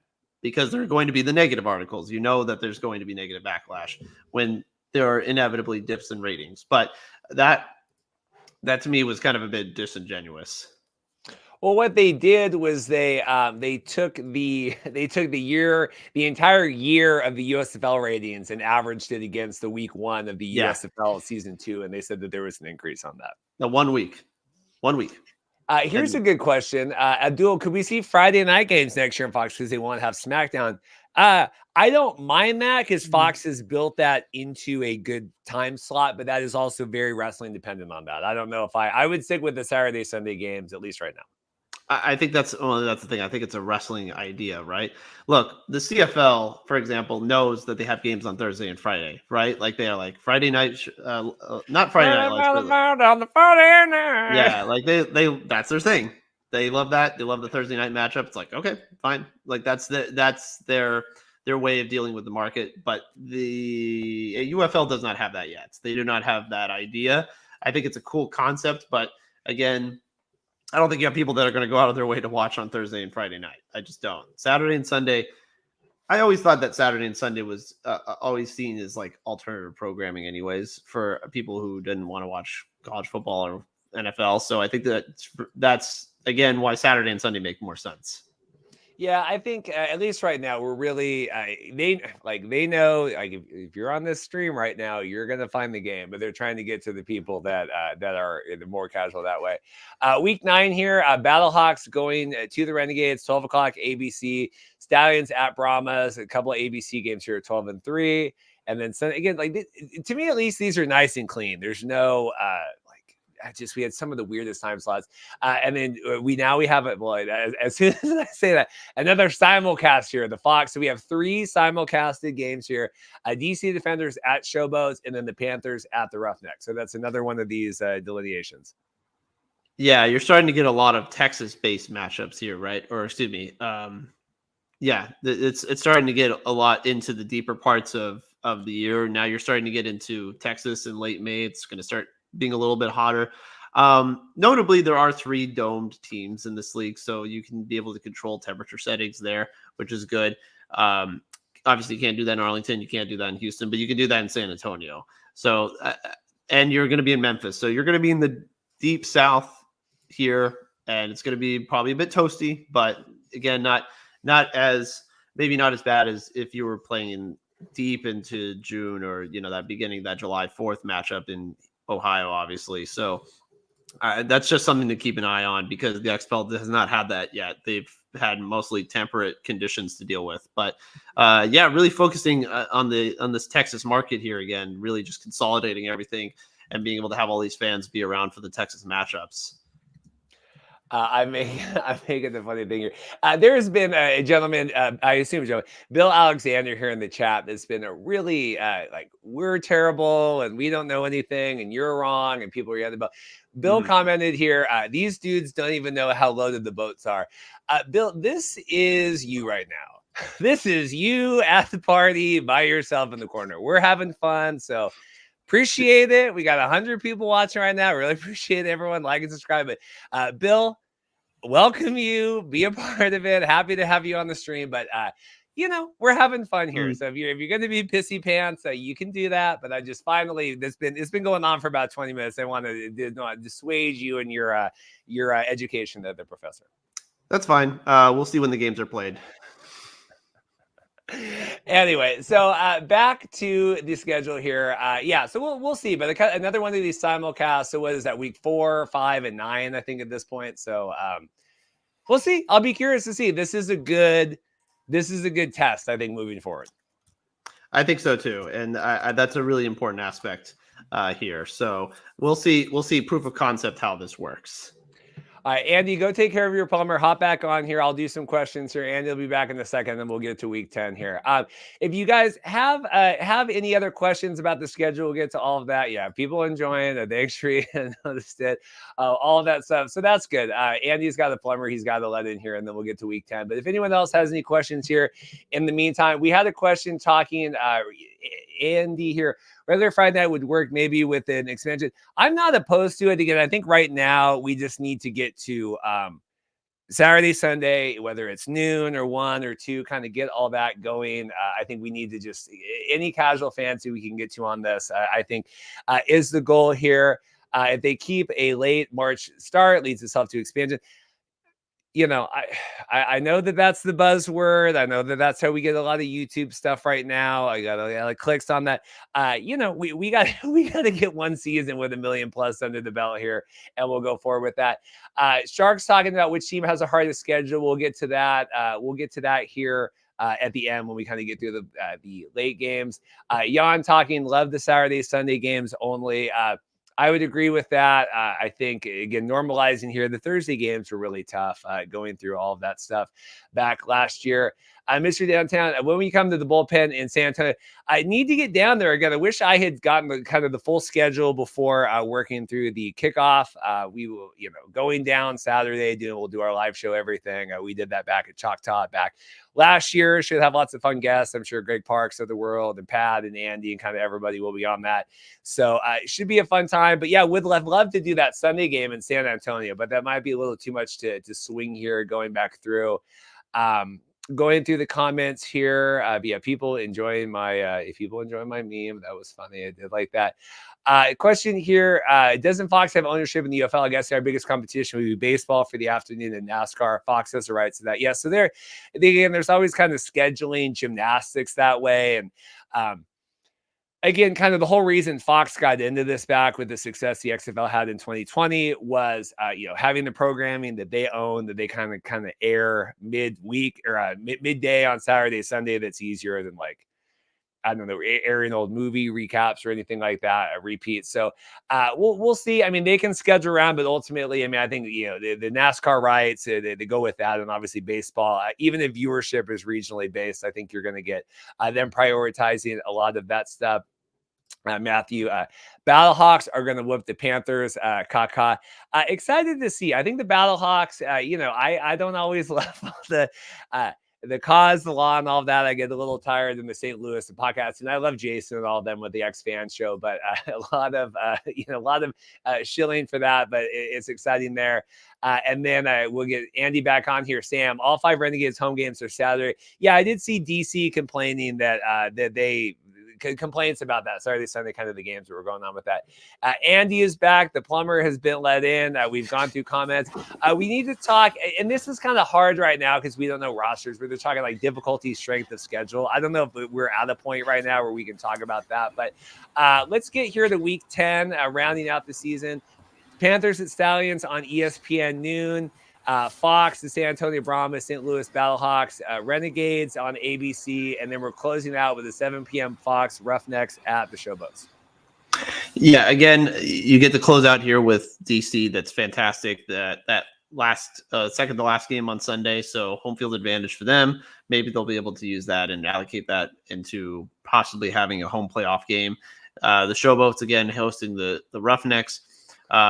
Battlehawks and Stallions. I mean, some really strong home markets here the last week. This is really a great last showcase for some of the strongest markets in the league. And you'll be able to have that with especially the Battlehawks and the Defenders and the Stallions. So again, we'll see with the Showboats. I think they had a good turnout last year. We'll see if they're going to be able to get more people involved in the market. And again, maybe be able to surround the stadium a little bit more. So if you're talking about some of the potentially strongest markets in the league, this is a nice way to round it out here at the end of the season. I will say I thought the Showboats did a good job in building that new market, and I'm glad that they survived into this. I think that there was a lot of work put in, and I know people in weird and criticizing and the hubs and the home markets and kind of all that stuff. I think the Showboats showed that if you got into something like that and put in the time that you could make that work. And so I'm glad that they did that. We're now in some more established markets already with the XFL here, kind of bringing those into the fold. But I'm glad the Showboat survived and they all have the new coach and kind of all that stuff working there. But that should be a good situation, I think, for Memphis. Even if we want, even with Bill's comments aside, I do think Showboats, I think that'll be interesting to watch. Like I said, we play the games, and once they play, and if they show the case themselves to be a proficient team in this league, I'll give them all the credit that they need. That's all I'm going to say. But yeah, they had a solid. I agree with Abdul. They did have a solid attendance, but again, I want the numbers. I like to see it on TV. I want the numbers. That's all I'm asking. So then obviously we're going to have so this will be weird. The conference championship games at ABC and Fox, TBD on all of that. My question is, so they're the conference championships, and we had I guess it was Beck that was on, Coach Beck, talking that it's going to be the number 1 seed of both conference, and then the winning, right, the most winning, but we're still going to be conference based with all that. Am I understanding that correctly?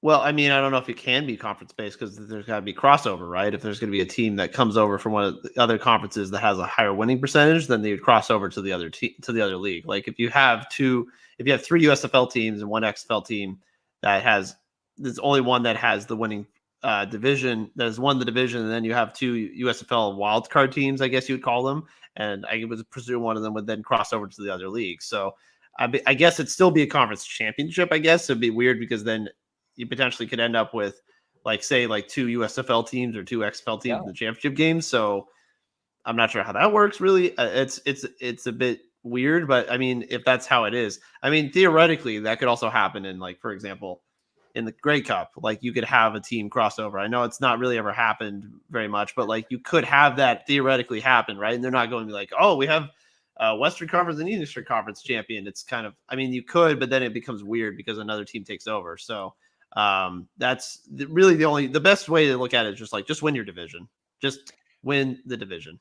But no, but it is. I think because again, Coach Beckton, I don't know if that was formally put out. We're still waiting on the rule books and all that stuff. But I think we're calling them the conference championship. But I think you could have if the Defenders won the division and then the Renegades were the second best team and 2 of the teams in the USFL conference, if the Stallions won, but then the other 2 teams, if they had the better record, I think the Renegades would go. Because how would you not be in the playoffs if you had the second best record in your division already? I don't know. To me, that's confusing, but we're calling it the conference championship. I would just like a little bit more clarification on that. I mean, it's 2 things. 1, it's a wild card, and 2, it's a crossover. That's basically what it is. And there's no the divisions aren't big enough to be able to allocate that. You don't have enough teams to be able to move those kinds of things around in a normal wild card setup. And 2, it's going to be crossing over because you want teams with the best records to be in. So it says here, each team will play the conference championship will pit the top 2 teams with the best records in their respective conferences against each other. So what is Beck talking about when it's the best? But we've gotten different reporting and different different.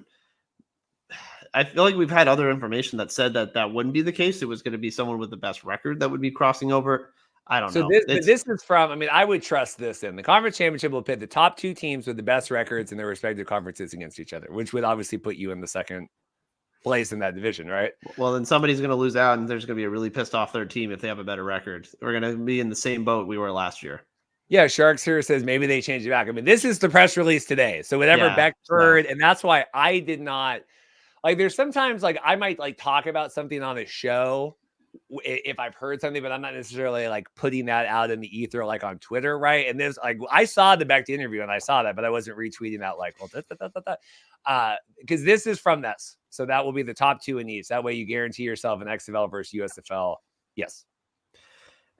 Yeah. Okay. Well, like I said, we might be back to the same controversial point, which means to Beck and his Battlehawks, they better win the division or get the top 2 and not have the same problem happen again. If you finish 7, if 2 teams finish 7-3 as wild card teams behind, the Defenders or something like that again, and you're the last of the 7 of 3 teams, then, tough luck. You got to make sure you beat the teams that you beat. And that's the thing. I would have said that to the Battlehawks fans last year. It's sorry, you lost the wrong games. You lost the wrong game to the Sea Dragons. You lost the wrong games to the DC Defenders. Sorry. That sucks. But you go 1-3 against the biggest teams in your division and your setup. That sucks. But you lost the wrong games.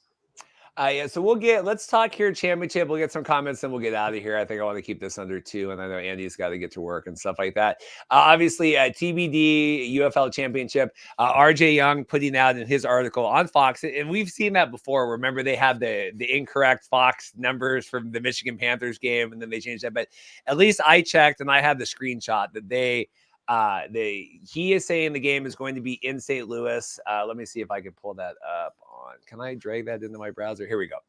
Look at that. Look at this technology. the championship game will be in St. Louis. UFL recognizes how strong spring football has been in St. Louis. The Battlehawks enjoy whatever. They will be playing there. They were talking about the last two. I know Mike reached out to XFL Brass. They have not officially announced that yet. I don't know if they're happy with RJ Young or not. At least I'm not blocked on Twitter anymore by him. But thoughts on that? Because it makes sense. I know Pat's kind of down on it because he thinks like safety concerns around the dome. But like, it makes sense. If it ends up transpiring that way, sure. I mean, that's great. Awesome for them. I hope that the same information is being fed to RJ that's being fed to the XFL. I don't want to have miscommunication here, but that's something that's important to keep in mind here. Who's being in the loop? But if it is indeed in St. Louis, yes, that's great. That's a fantastic place to play a championship game. And we've seen the potential for how voracious the crowd could be. Obviously, if you're the league, you would really love for St. Louis to be in that game because then, oh my God, that is an insane home field advantage.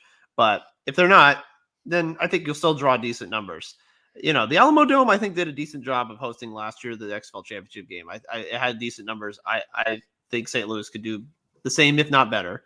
So I appreciate that that's an idea.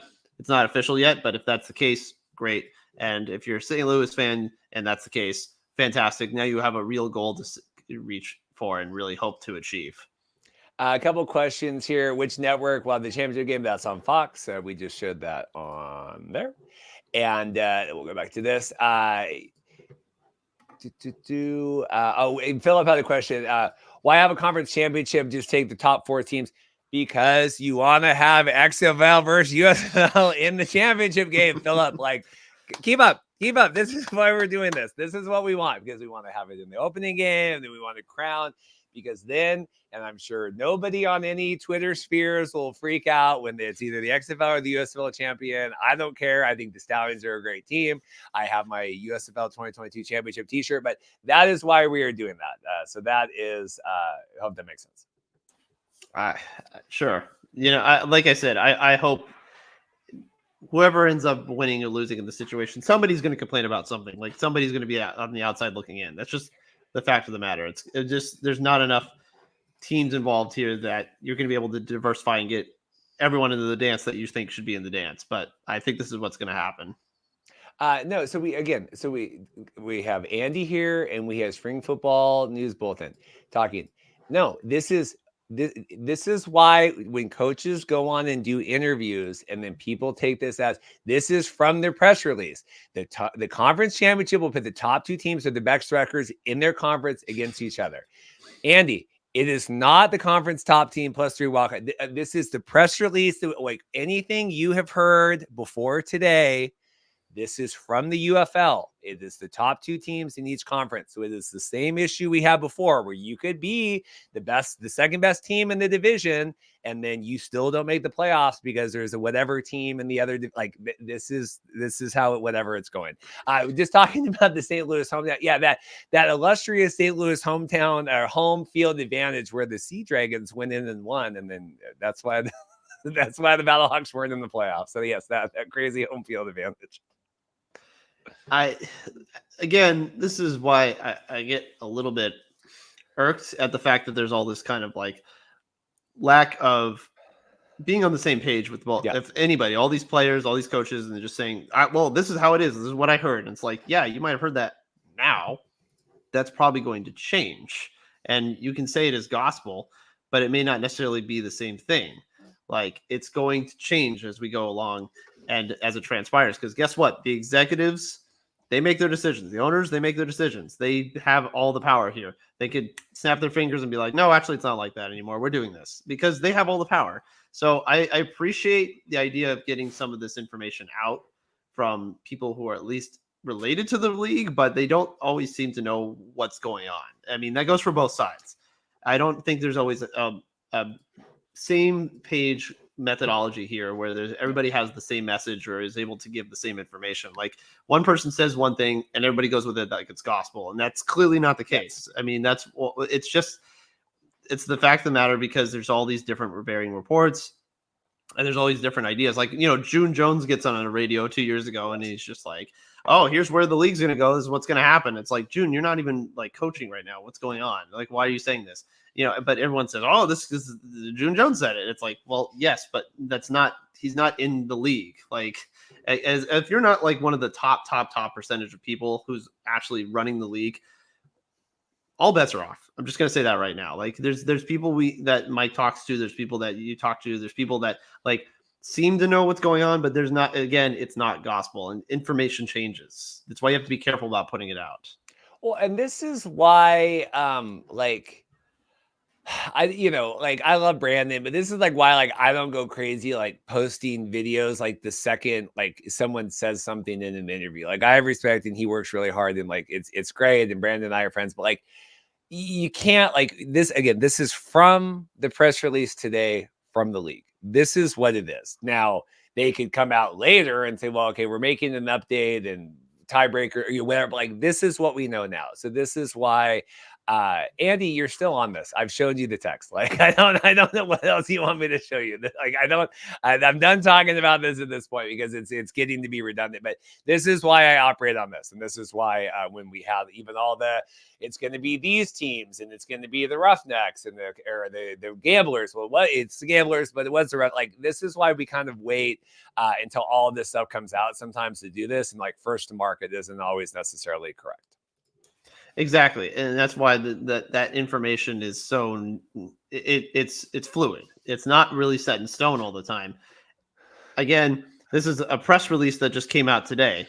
There wasn't really a solidified indication that this was going to be the playoff format going forward because of what we had heard from other people, but it wasn't set in stone clearly. So I don't know.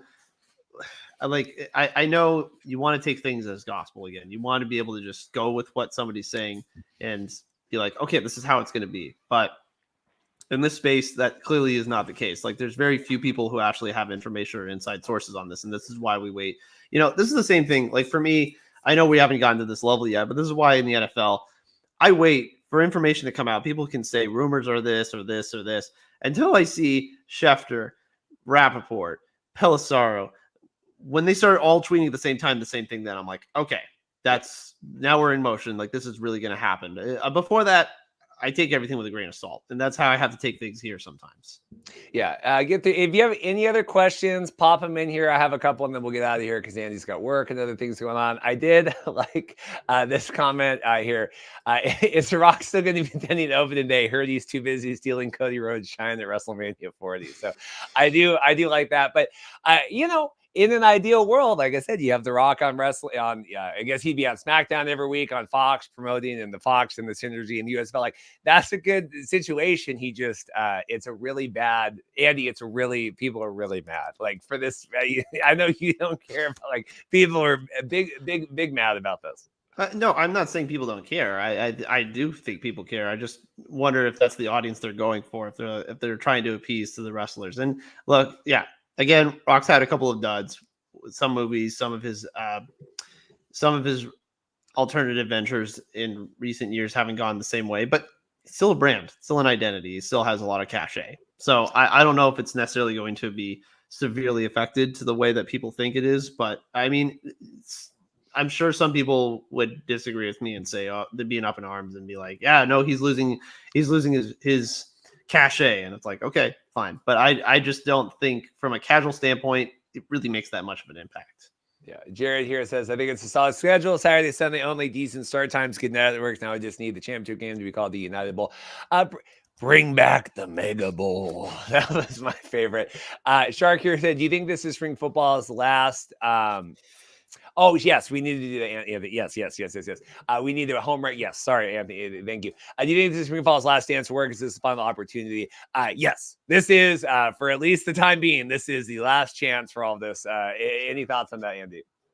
I thought about this question actually about a week or two ago. And to be honest, from the standpoint of it being a entertainment and profitable venture, yes. Now, for now, I don't say last chance ever. And here's why. Again, there's so much football that's played in this country, and there's so much potential to bring in these market numbers. I mean, the numbers just keep continuing to go up and up and up and up and up. I mean, you just set a conference championship game record and the divisional playoff rating record in the NFL. Now, I know a lot of that has to do with Taylor Swift, but like, it shows you that market growth is potential. It's there. I think people are still going to look at these numbers and be mesmerized by them and say, hey, I have a way to get it that nobody else understands, and I'll do it differently than all those other leagues do. Everyone's going to go through that same mistake. I think what will happen is if this doesn't work, you're still going to have people who are going to start leagues. That's never going to stop. People are still going to start leagues and say, hey, I want to have a developmental league. I want to be able to give these players a chance. I think we should put something on TV. I think what would happen ultimately is I think you would see something more like the Spring League. I think the Fox channel or somebody would just say, hey, you know what? We're going to have a developmental league and just run it for really cheap and just have players get tape, not really pay anybody. And that'll be the end of the day. And I think that's ultimately what could happen if this doesn't work out. Now, again, I don't know if that's going to stop anybody from wanting to go big or go home like we've seen with some of these leagues. But again, they're trying to thread the needle right now. I don't know if that's going to work. But I think that somebody somewhere is still going to get the bright idea that they can start a league. Everyone wants it because they all see that market share. When there's that big of a piece of the pie, everybody thinks that they can get in on the game. And I don't think it's ever going to stop where somebody's going to completely eradicate the idea of spring football. It's going to continue because it's the biggest sport in this country, and it's a lot of people who are involved in it. That's huge. That's unless the market starts to decline, you're still going to get people who are going to try it. I don't know if they're going to try it on this scale again for quite some time, unless someone has a new revolutionary idea of how to present it and immediately get people hooked in. But I do think something more akin to, like I said, the Spring League would be around. I think that would still be a concept, a proof of concept that would still be around in some format. So no, I don't think spring football is going to die, but I do think the idea of presenting a full-fledged league as an entertainment product probably would take a back seat for a while if this doesn't work out. I'm going to blast you some comments, and then I want to do Andy's home field rankings before we get out. David, this is our last best hope. Philip here, this league will work. Gary, our big friend, this is it for me. Time isn't on my side. Gary, don't say that. David, until Brian Woods draws his last breath, there will always be football stars, but this is the last chance of all that. If this fails, it will never be on networks again, ever like that. And then where is it? Oh, David's asking the rule book. We were supposed to get rules, so maybe we'll get them later this week. We'll figure that out. I thought I had one more funny comment, but oh yeah, Abdul wanted the championship game at Cashman Field, so that would have been exciting for that. Don't we all? XFL for 100 years. All right, Andy, let's get to any other comments you have. Leave them, but I want to get to Andy's. This is funny. The professor's home field advantage power rankings. Now that we have the 8 teams here, Andy, I'll give you the floor.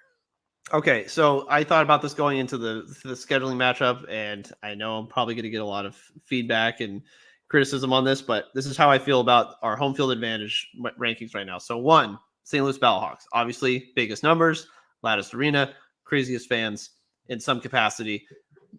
They have the clear number 1 spot, and they are going to be able to continue to build on those numbers. I wonder if the 400 level, if they're going to span out and start to put more sections in there, if they're going to let even more people into the Battle Dome. I mean, the biggest number we've seen so far is about 38,000. Are they going to be able to expand that even further? Remains to be seen, but that would be fantastic if they were able to do that. So yes, that is the clear number 1 marker on this. DC Defenders, number 2. Look, we know about the beer snake. We know about the lemon tossing. Those people are crazy. They've never lost at home ever. That home field advantage is real because they truly have shown that they can hold it. It doesn't matter if it's the 2020 version or the 2023 version. They just are able to dismantle teams when they come into DC. And Audi Field's great, fantastic atmosphere, great fan experience. I've talked to DC fans. They love it. And I think now that they're playing more in the spring season, it won't have to be worried about inclement weather as much. So I think that's fantastic for them. Really great thing here for DC. Birmingham. So again, I want to see this market really start to push forward and really put more fans into the stands. They've won a ton at home, obviously. They not really lost much. I believe maybe 1 or 2 games. I have to double check, but they haven't really lost much at home in their 2 years there. Obviously, they have 2 championships in the USFL, so they've shown to be pretty proficient at home. And I just want to see more of the fans show up and really show that support. Because again, I see the online support. I just want to see more people in the stands and really give it that flavor. But Birmingham has been, pretty good for their iteration, their 2-year stint.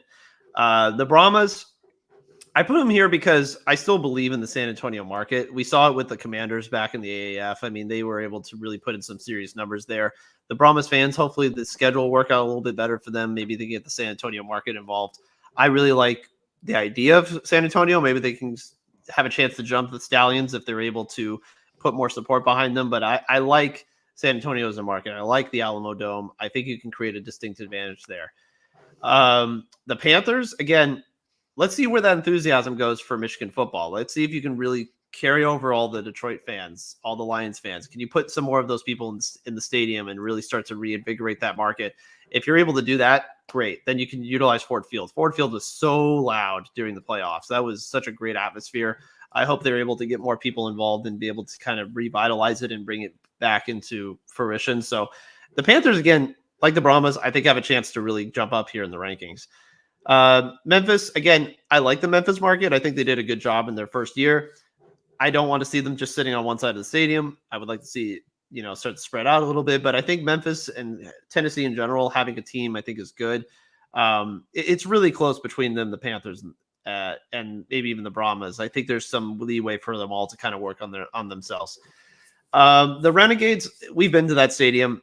It's a baseball stadium and it's kind of retrofitted. I'm not crazy about the setup. I think it's still funny that you can still see the Texas Rangers logos on the trash cans when you walk through the lower area. It's kind of funny, but like as a stadium for football, I don't know if it's really my favorite, and I don't really feel like they have an advantage. Arlington's kind of, whichever team plays in there, it feels a little bit neutral. So I'm not huge on that. I mean, yes, I get they're defending champions, but Arlington itself is fine as a venue, but I kind of want to be more done with it. I kind of wish they played a different area in a different stadium, to be honest.